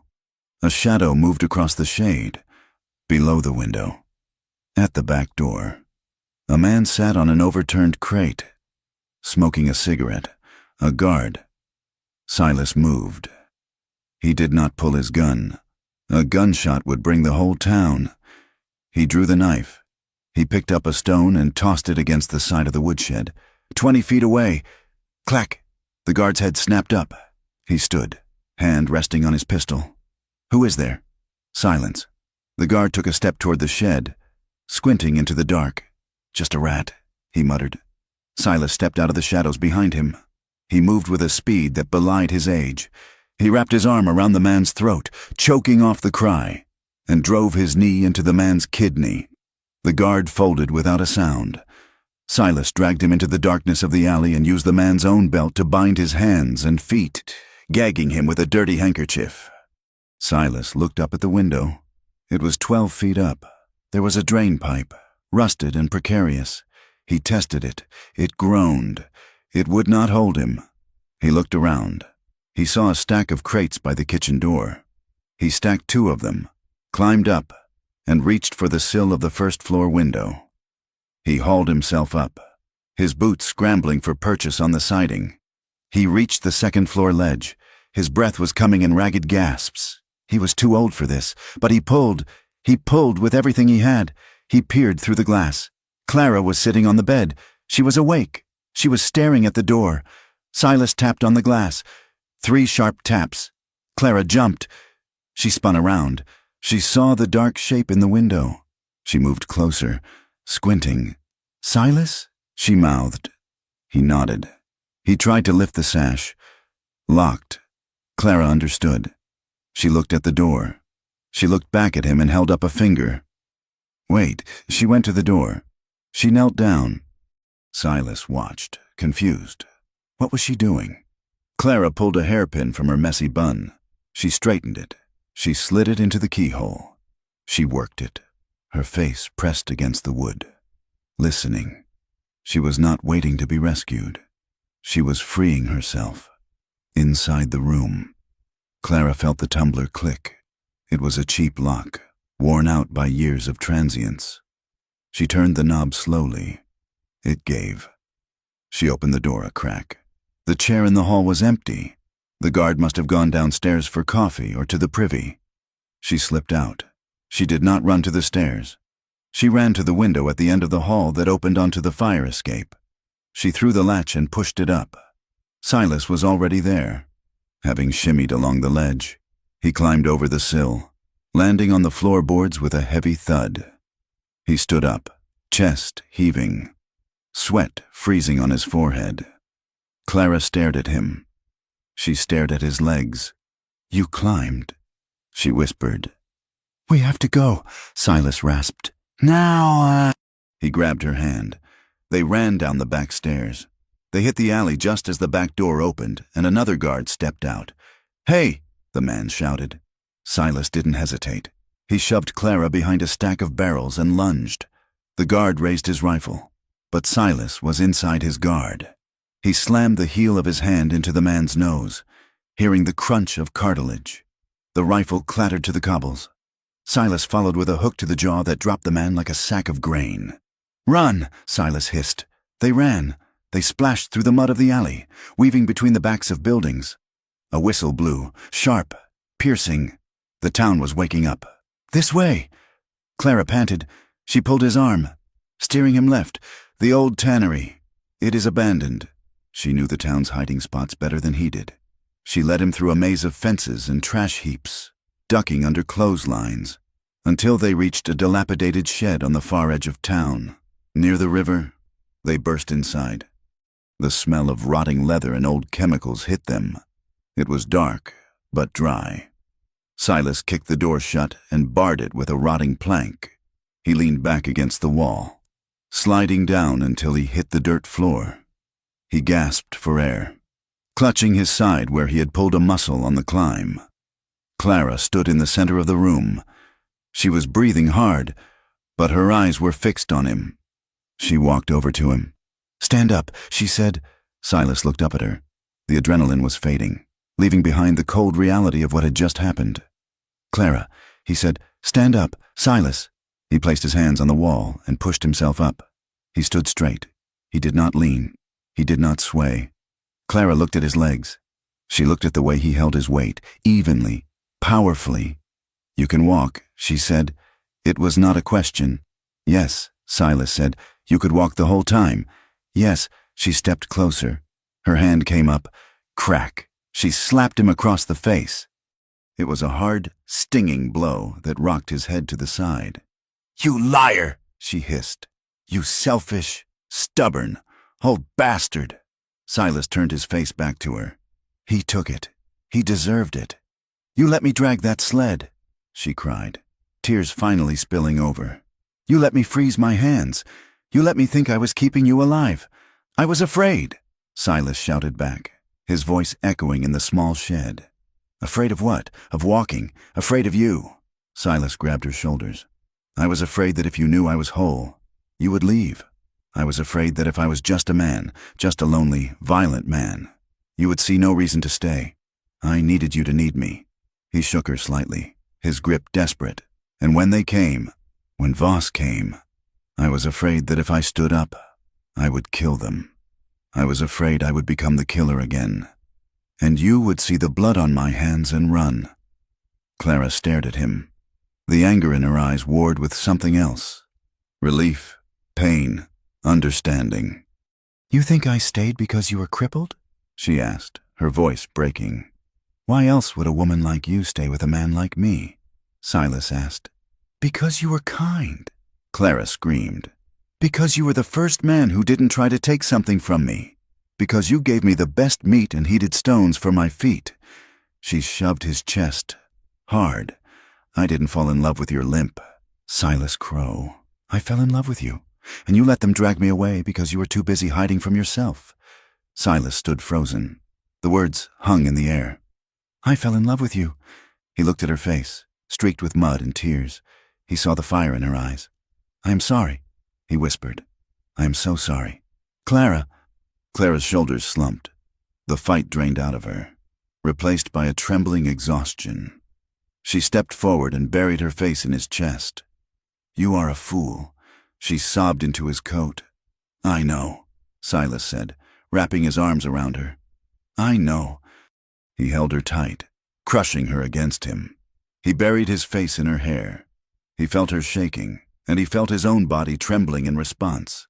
I came for you, he said. I walked the ridge. I climbed the wall. I am done hiding. Clara pulled back. She looked up at him. Show me, she whispered. Show you what? Show me you are here. Show me you are real. She pulled his head down and kissed him.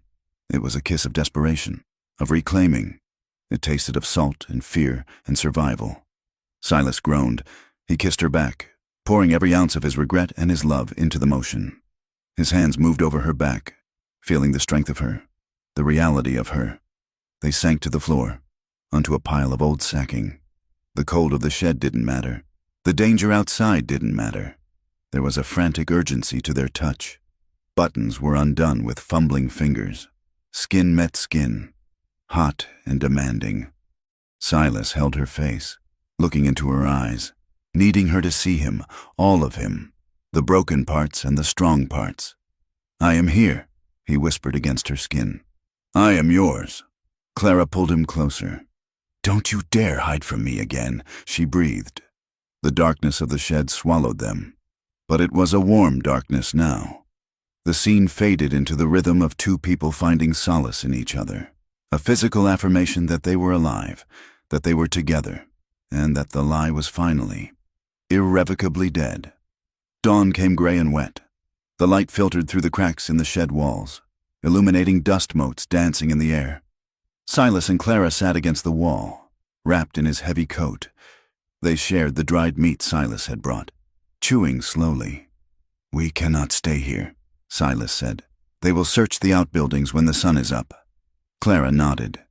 We should go to the railhead, catch the freight train east. Silas looked at her. Is that what you want? To run? Clara stopped chewing. She looked at the muddy toes of her boots. I have been running for 3 years. She said, I ran from my father. I ran from the town.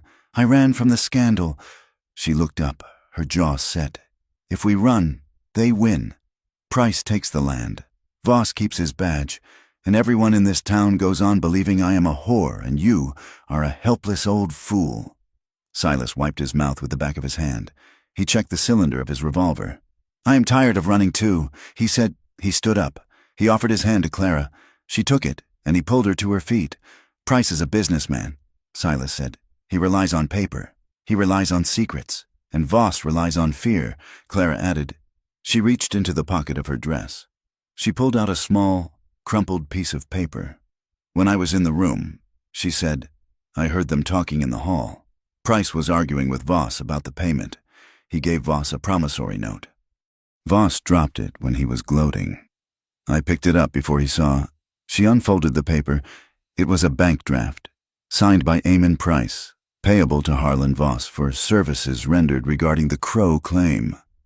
"It is proof," Silas said, a grim smile touching his lips. "Bribery. Conspiracy. It is only proof if a judge sees it." Clara said, "The circuit judge is in town today. I saw his carriage at the hotel when they brought me in." Silas holstered his gun. He adjusted his hat. "Then we have an appointment," he said. "Are you ready?" Clara asked. "They will stare. They will talk." "Let them talk," Silas said. "I am done caring what they say. I only care what you say." Clara brushed the dirt from her dress. She smoothed her hair. She hooked her arm through his. "Walk with me." "Silas Crow," she said. Silas opened the door of the shed. The morning light was blinding for a moment. They stepped out into the mud of the riverbank.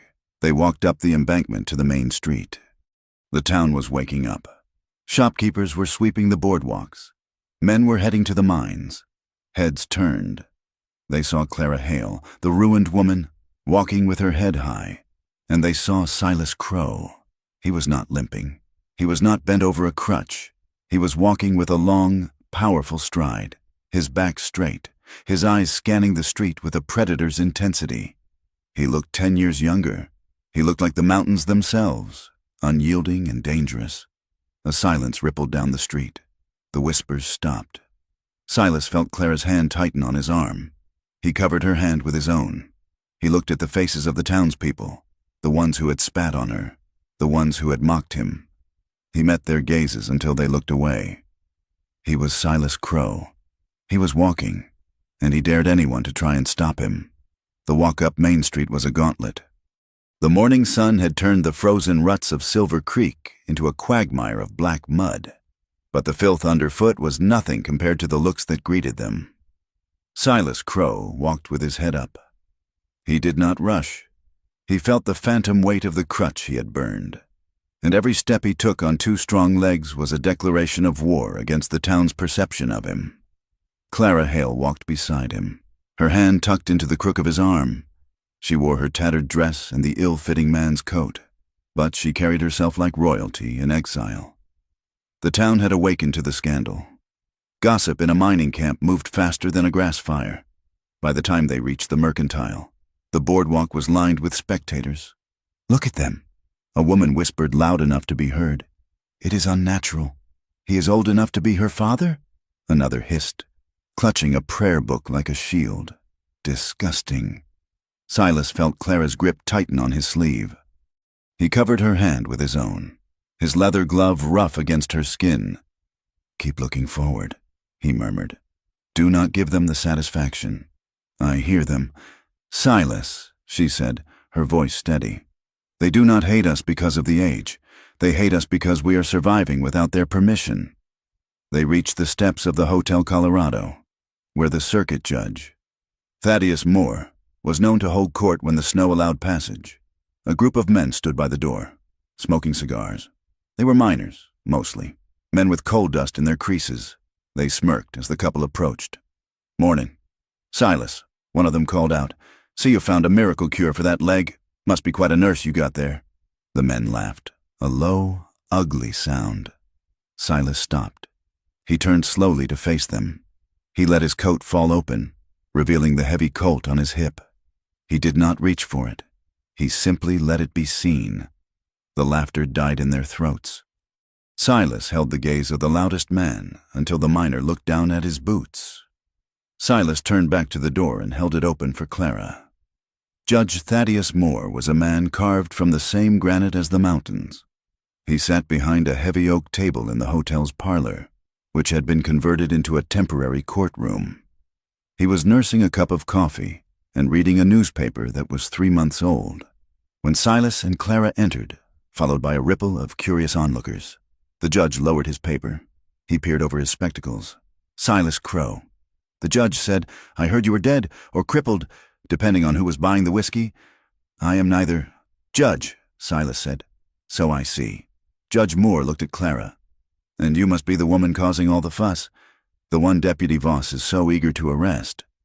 "I am Clara Hale," she said, "and I am not causing fuss. I am causing trouble for men who prefer their women silent." The judge raised an eyebrow.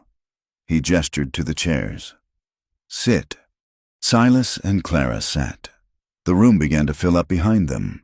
The air grew thick with the smell of wet wool and anticipation. "We are here to file a complaint," Silas stated, "against Eamon Price and Deputy Harlan Voss for extortion, false imprisonment, and conspiracy to steal a mining claim. Serious charges." The judge said, "You have proof?" Before Silas could answer, the doors banged open. Eamon Price strode in, wearing a suit that cost more than Silas's cabin. Harlan Voss followed, his face a mask of thunder, his hand resting on his gun. "Judge," Voss shouted, "this man is a squatter and a fraud, and that woman is a fugitive. I have a warrant right here." Voss waved the paper. Judge Moore slammed his hand on the table. "Quiet," the judge roared. "This is a court of law, deputy, not a saloon brawl. Sit down or I will have you shackled." Price placed a calming hand on Voss's shoulder. They took the seats opposite Silas and Clara. Price smoothed his silk tie. He looked at Silas with a pitying smile. "Your Honor," Price said, his voice like oiled leather, "we are simply trying to enforce the statutes. Mr. Crow's claim is unregistered. He is mentally unfit, a violent recluse. And this girl is a known vagrant who has been manipulating a senile old man." Silas felt the rage boil in his gut, but he remembered the plan. Restraint. "I am not senile," Silas said, "and the claim is valid. I staked it in 58. Price laughed softly. "And then you spent the winter playing the cripple. The whole town knows it. Silas, you pretended you couldn't walk. Why would a sane man do that? Unless he was hiding something. Unless he was deranged." The room murmured agreement. It was the weak point in Silas's armor, and Price knew it. Silas stood up. He felt the eyes of the town on him, judgmental, mocking. He looked at Clara. She nodded. A tiny, imperceptible movement. "Yes," Silas said, his voice carrying to the back of the room. "I pretended." He turned to face the crowd. "I dragged my leg for 3 months. I let a woman haul my wood. I let her hunt my food. I lied to her, and I lied to you." "Why?" Judge Moore asked. "Because I was afraid," Silas said. The murmurs stopped. A mountain man did not admit fear. "I have lived alone for 20 years. Silas continued. "I forgot how to trust. When this woman fell on my doorstep, I thought she would rob me. Then, when I realized she was good, I feared she would leave me. I thought if I was broken, she would stay out of pity, because I did not believe anyone would stay with me out of love." He looked at Price. "I lied because I was lonely, Mr. Price, not because I was crazy, and certainly not to steal what was already mine." It was a humiliating admission. Silas saw the shock on the faces of the men in the back. He had stripped himself bare, but in doing so, he had taken the weapon out of Price's hands. He was no longer a monster. He was just a sad, flawed man. Price sneered, sensing the shift in the room. "Touching," he said, "but character is not evidence.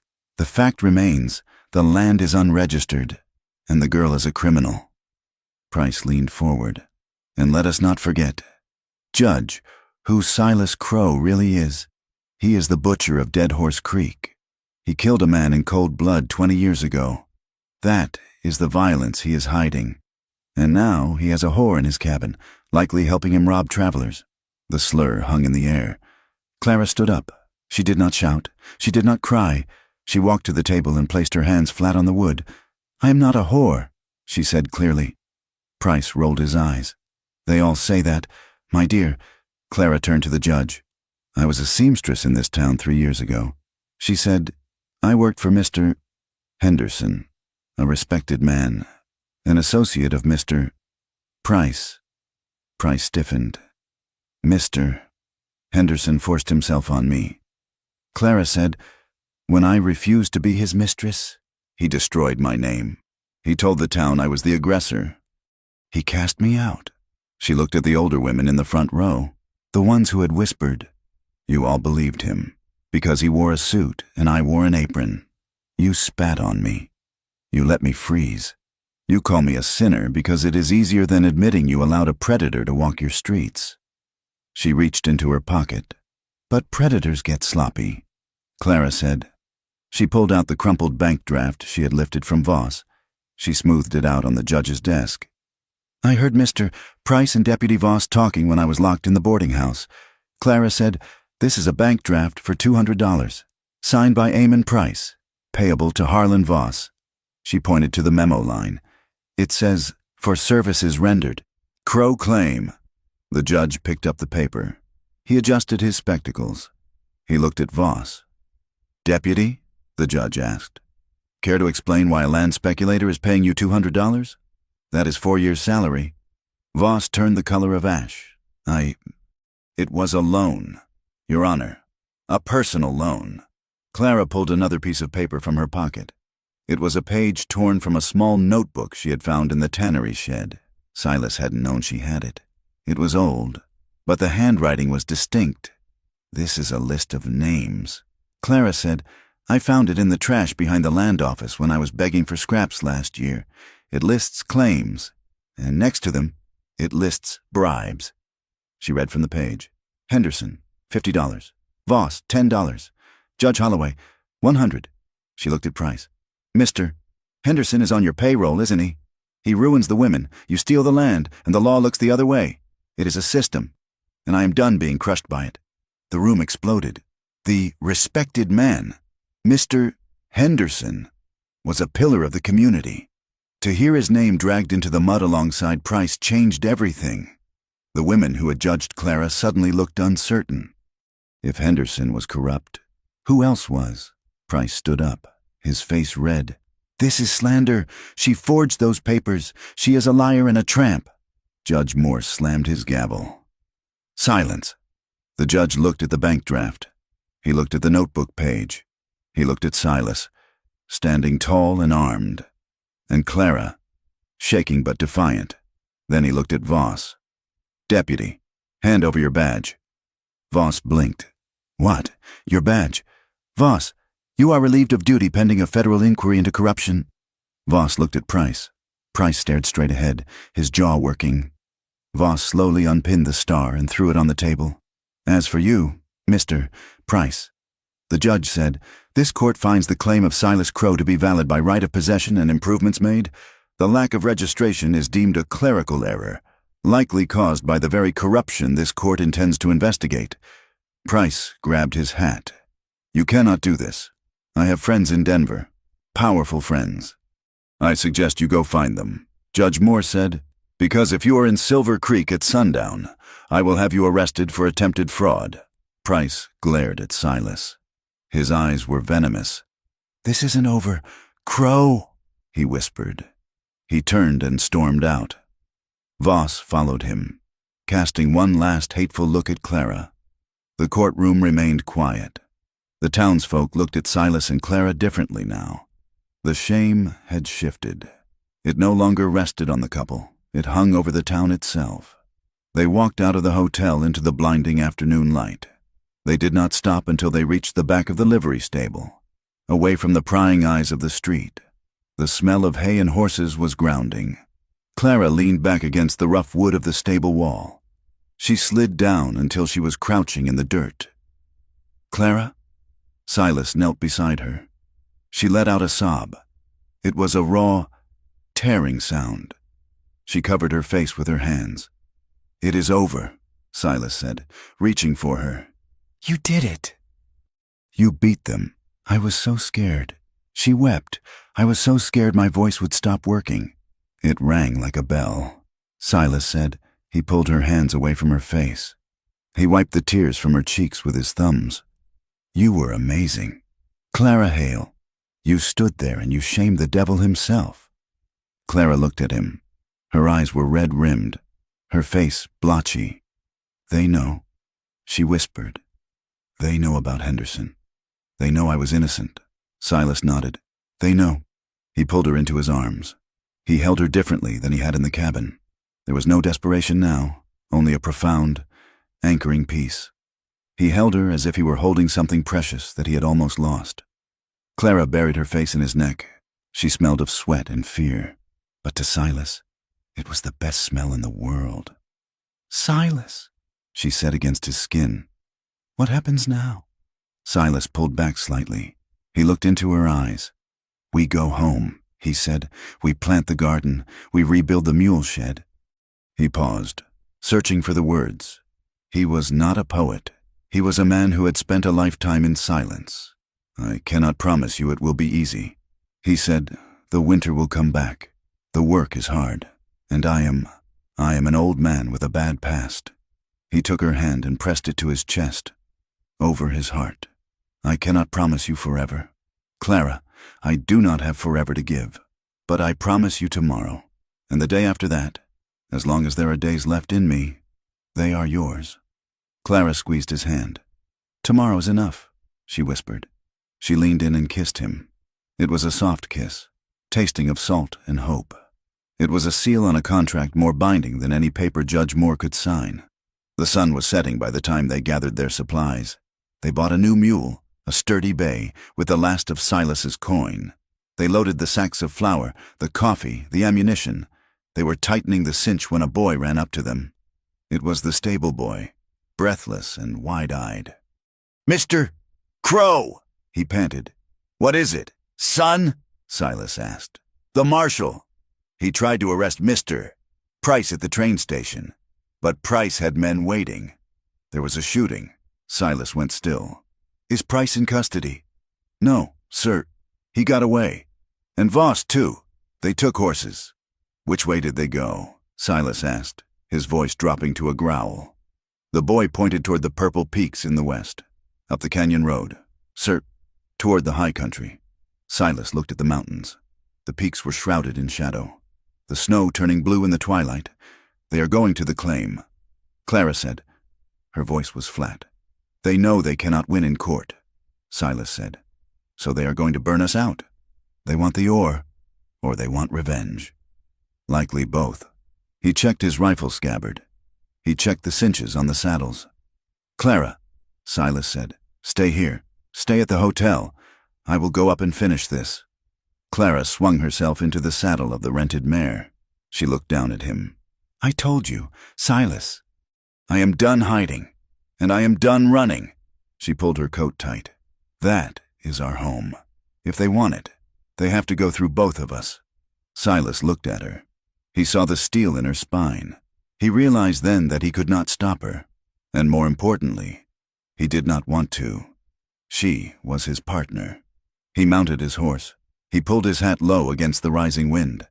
"Keep your rifle loose," he said. They rode out of Silver Creek as the darkness fell, leaving the lights of the town behind. They climbed into the black throat of the canyon, where the law of men did not reach, and where the land itself would decide who survived the night. The return to the high country was a journey through a world in violent transition. Spring in the Rockies was not a gentle awakening. It was a riot of water and mud. The snowpack, destabilized by the warming days, bled into the creeks until they roared like freight trains, brown and frothing with silt. The trails that had been hard-packed ice in January were now treacherous slides of slush and gravel that threatened to send horses tumbling into the ravines. Silas Crow and Clara Hale rode in silence for much of the climb, not out of tension, but out of necessity. The path demanded their eyes and their hands. Silas rode lead on the rented mare, picking a line through the washouts. Clara followed on the new bay mule, her body moving in rhythm with the animal, her eyes scanning the ridge lines, not with the panic of prey, but with the alertness of a woman returning to her territory. They reached the cabin as the sun began to bleed behind the western peaks. The structure looked small against the vastness of the thawing valley. The door was still hanging open from where Voss's men had dragged Clara out, a dark mouth gaping in the gray logs. The corral was empty, save for the dark stain in the snow where old Bess had died. It looked like a ruin. But to Silas, seeing Clara slide from the saddle and stand on the porch, it looked like the only cathedral that mattered. "We have work to do," Clara said, pulling off her riding gloves. Silas dismounted.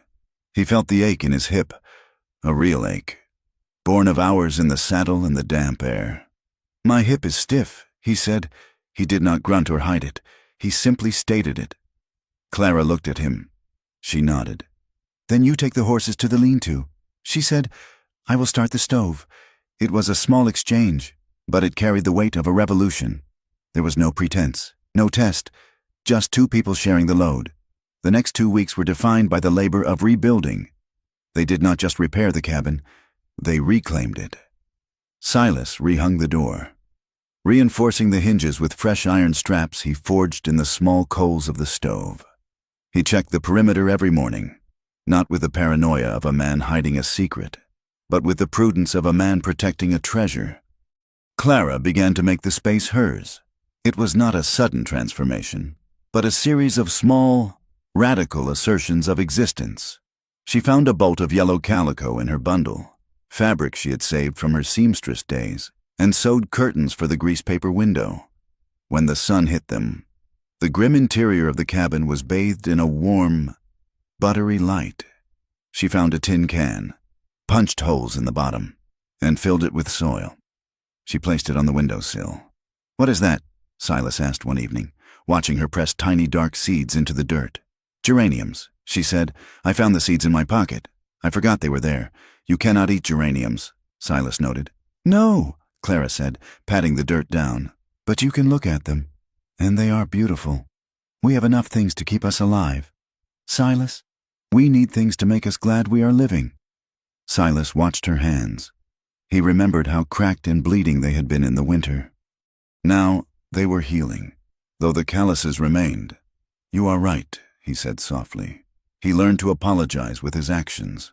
He stopped hoarding the decision-making when it came time to shore up the roof against the spring rains.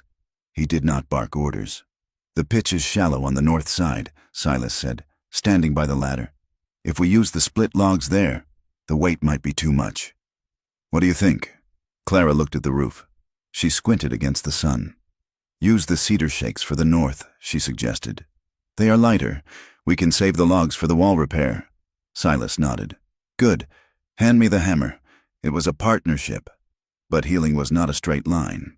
There were mornings when Clara woke up screaming, thrashing in the blankets as the memory of the cell or the wagon clawed at her. On those days, she would retreat into herself, sitting by the creek for hours, staring at the rushing water. In the past, Silas would have tried to fix it. He would have offered food, or distraction, or tried to control her mood to assuage his own anxiety. Now, he learned the hardest skill of all, patience. He would bring her a cup of coffee and set it on a rock beside her. "I am going to check the south ridge," he would say. "I will be back in an hour." He gave her space. He let her feel the safety of being alone without being abandoned.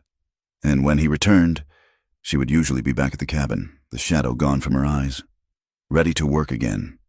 "You came back," she said once, as if surprised. "I said I would," Silas answered. The thaw brought the green grass, but it also brought the inevitable reckoning. It happened on a Tuesday, under a sky of volatile gray clouds. Silas was down in the mine shaft, checking the shoring timbers. Clara was by the creek, washing clothes in the icy water. She heard the snap of a branch. It was not the random crack of nature. It was the heavy, clumsy sound of a boot on dry wood. Clara went still. She did not stand up immediately. She kept her hands in the water, scrubbing the shirt, but her eyes shifted to the tree line across the creek. She saw the flash of movement, a horse's flank, the glint of metal. She did not scream. A scream would bring Silas running into an ambush. She stood up slowly, picking up the basket of wet laundry. She turned and walked toward the cabin, keeping her back straight, forcing herself not to run. As soon as she broke the line of sight behind the woodpile, she dropped the basket. She grabbed the heavy iron triangle hanging on the porch, the dinner bell, and struck it. Clang, clang, clang. 3 hard strikes. The signal for danger. Silas emerged from the mineshaft instantly, his rifle in his hand. He did not run toward her. He ran toward the cover of the boulders near the mine entrance, scanning the perimeter. "Clara!" he shouted. "Tree line!" she called back. "East Ridge." 2 shots rang out. Crack thwack!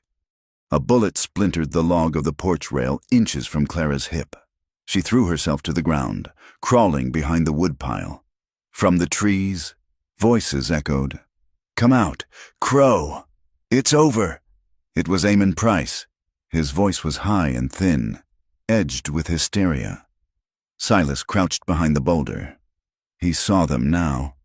Price was on a roan horse, keeping back in the timber, but dismounting and moving through the brush was Harlan Voss, carrying a lever-action rifle, and behind him, another man, a hired gun Silas didn't know. They had come to wipe the slate clean. Silas jacked around into the chamber of his Winchester. He measured the distance. 100 yards. Uphill. He could kill Voss. He had the shot. But he remembered the courtroom. He remembered the look in Clara's eyes when she spoke of justice. If he killed them, he was the butcher again. If he killed them, the law would eventually come for him, and Clara would be alone. He fired a warning shot, kicking up dirt at Voss's feet. "Back off! Harlan!" Silas roared. "The marshal knows you are here." Voss laughed, ducking behind a pine. "The marshal is a day's ride away." "Old man, by the time he gets here, the buzzards will have picked you clean." Voss fired again, suppressing Silas. The third man moved to the left, trying to flank the cabin. They were pinning Silas down to get to Clara. Clara lay behind the woodpile. She saw the third man moving through the willows, circling toward the back of the cabin. He was moving across the patch of ground where the spring runoff pooled before draining into the creek. It was a mud sink. In winter, it was frozen solid. In summer, it was dry hardpan. But in May, it was a soup of clay and silt 3 feet deep, hidden under a layer of deceptive moss. Clara looked at Silas. He was pinned by Voss's fire. He couldn't see the flanker. Clara realized she was the only one who could stop him, and she didn't have a gun. She looked at the laundry rope she had strung between the cabin corner and the shed. She looked at the sled she had built in winter, leaning against the wall. She did not hide. She moved. She grabbed the sled. She ran, not away from the attacker, but parallel to him, splashing through the shallow mud, drawing his eye. "Hey!" she shouted. The gunman saw her. A woman. An easy target. He grinned and turned, stepping out of the willows to cut her off. He stepped right where she wanted him. He took a heavy step onto the mossy patch. His boot punched through. The suction was instant. He stumbled, trying to pull his foot free, but his other foot sank. The clay gripped him like a vice. "Damn it," he yelled, thrashing, which only sank him deeper. Clara didn't stop. She ran to the shed, grabbed the coil of rope, and circled back. The man was waist-deep now, his rifle held high, struggling to aim at her while the mud sucked at his balance. "Drop it!" Clara yelled. He swung the rifle toward her. Clara threw the coil. She didn't aim for him. She threw the heavy loop over the stump of a lightning-struck pine 10 feet behind him. She pulled the slack tight, creating a tripwire between him and solid ground. "If you shoot, you sink!" she screamed. "The recoil will bury you." The man hesitated. He knew physics as well as anyone. He was already sinking fast. Silas, seeing the flanker trapped, turned his attention back to Voss. Voss broke cover, charging the porch, thinking Silas was distracted. Silas rose from the rocks. He didn't shoot Voss. He stepped into the open, calm as a statue. "Harlan!" Voss looked up, startled by the shout. Silas didn't fire. He levered the rifle, ejecting a live round, and simply pointed the barrel at Voss's chest. It was a display of supreme arrogance. It was a message. "I can kill you, but I am choosing not to." Voss froze. He looked at Silas's steady hands. He looked at the hired gun screaming in the mud pit. He looked at Price, who was already turning his horse to run. "Drop it," Silas said. His voice was not a roar. It was a quiet, terrible thing. Voss's hands shook. He looked at the gun, then at Silas. I was just following orders," Voss stammered. "Drop it." Voss threw the rifle down. He raised his hands. Silas walked down the slope. He kept his eyes on Voss. "Get on your knees," Silas ordered. Voss sank into the mud. Silas walked past him to where Price was struggling to turn his horse in the thick brush. Silas whistled. A sharp, piercing sound. Price's horse, spooked, reared up. Price, a city man in a saddle, lost his seat and tumbled backward, landing hard in a patch of briars. Silas walked over to him. Price scrambled backward, crab walking away. "Don't kill me," Price squealed. "I have money. I can pay you." Silas looked down at him. He looked at the man who had orchestrated their misery. He felt the old urge, the red tide, rising in his blood. It would be so easy.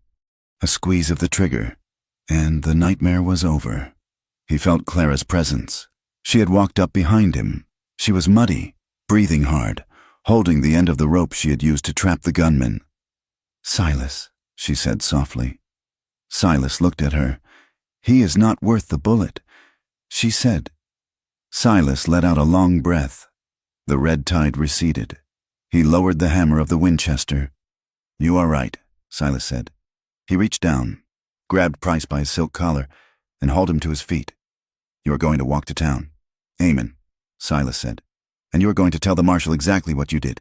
"And if I don't?" Price sneered, trying to regain some dignity. Silas smiled. It was a smile that did not reach his eyes. "Then I will let Clara decide what to do with you, and she is much less forgiving than I am." They tied the three men together with the laundry rope. It was a slow, miserable procession down the mountain. The marshal, who had indeed been tracking the fugitives, met them 5 miles down the trail. The lawman looked at the 3 battered prisoners. He looked at Silas, standing tall, and Clara, muddy but unbowed. "You saved the county the cost of a hanging." "Crow," the marshal said, spitting tobacco juice into the snow. "These boys will be breaking rocks in Yuma for a long time." He tipped his hat to Clara. "Ma'am, my apologies for the trouble. It wasn't trouble." "Marshal," Clara said, looking at Silas. It was house cleaning. The sun was setting by the time they returned to the cabin alone. The valley was bathed in a deep, purple twilight. The adrenaline had faded, leaving behind a bone-deep exhaustion. They sat on the porch steps. Silas had a bottle of medicinal whiskey. He took a pull and handed it to Clara. She took a sip, grimacing at the burn, and handed it back. "It is done," Silas said. "Really done?" Clara asked. "The claim is safe. The papers are filed. Price is in chains." He looked at his hands. "I didn't kill him. Clara, I wanted to, but I didn't. I saw—" She said, "You chose to be a man, not a memory." Silas looked at her. The fading light caught the copper in her hair.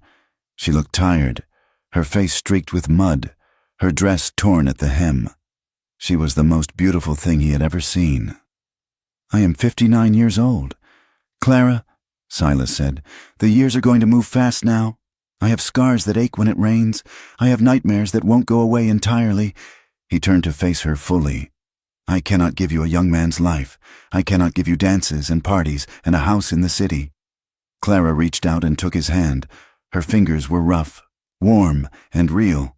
"I have had a young man's love. Silas, it was selfish and fleeting. I have had the city. It was cold and cruel." She leaned her head on his shoulder. "I do not want a fantasy. I want this. I want the work. I want the quiet. I want the man who heats stones for my feet." She looked up at him. "I choose you, Silas." "Not because I have nowhere else to go, but because there is nowhere else I want to be." Silas felt a wall inside him crumble, the last fortification he had built around his heart. He realized that she wasn't staying because he had tricked her, or because she was trapped. She was staying because she saw him, all of him, and she stayed anyway. He leaned down and kissed her. The wind picked up, swirling down from the peaks. A late spring storm was rolling in, the clouds obscuring the stars. It would snow tonight, a wet, heavy snow that would melt by noon. But inside the cabin, the stove was warm. They went inside and bolted the door. Not against the world, but to keep the warmth in. That night, as the wind rattled the new shingles, there was no desperation in their touch. There was a slow, deliberate unraveling of defenses. Silas let himself be loved. He let himself believe that he deserved the softness of her skin against his. Clara let herself be cherished, letting go of the shame she had carried like a shield. They lay in the dark, limbs tangled, listening to the storm. "Thank you," Silas whispered into the darkness. "For what?" Clara murmured sleepily. "For walking into the snow," he said. "For saving me. You saved me first." She said, "No," Silas said, pulling the quilt tighter around them. "I just opened the door. You did the rest." The morning broke with a clarity that hurt the eyes. The storm had passed, leaving a dusting of fresh white on the peaks. But the valley floor was green and vibrant. The sun crested the eastern ridge, turning the melting snow into diamonds. Silas stood on the porch, a mug of coffee in his hand. He watched the steam rise, curling into the crisp air. The door opened behind him. Clara stepped out. She wrapped a blanket around her shoulders and stood beside him. She didn't speak. She just leaned against him. Silas put his arm around her. He looked out at the land. He saw the mine entrance, dark and promising. He saw the garden patch where the geraniums would grow. He saw the trail leading down to the town, a road they could travel now without fear. He looked at Clara. She was watching the sunrise, a small smile on her lips. They were survivors. They were scarred, imperfect, and mismatched by the standards of the world, but standing there, hand in hand, watching the light flood the valley. They were something else. They were free. The lie was gone. The truth was hard, but it was theirs, and as the sun climbed higher, burning off the mist, Silas Crow realized that for the first time in his life, he wasn't waiting for the winter. He was ready for the spring. Thank you for listening to this story. If this tale of survival, justice, and unlikely love in the high Rockies resonated with you, I invite you to share your thoughts. Where are you listening from today? Did Silas and Clara's journey move you? Please consider subscribing to From Wild West for more stories of the American frontier, tales of grit, redemption, and the human spirit. Leave a comment below in English. I would love to hear from you. Until the next time, keep your powder dry and your eyes on the horizon.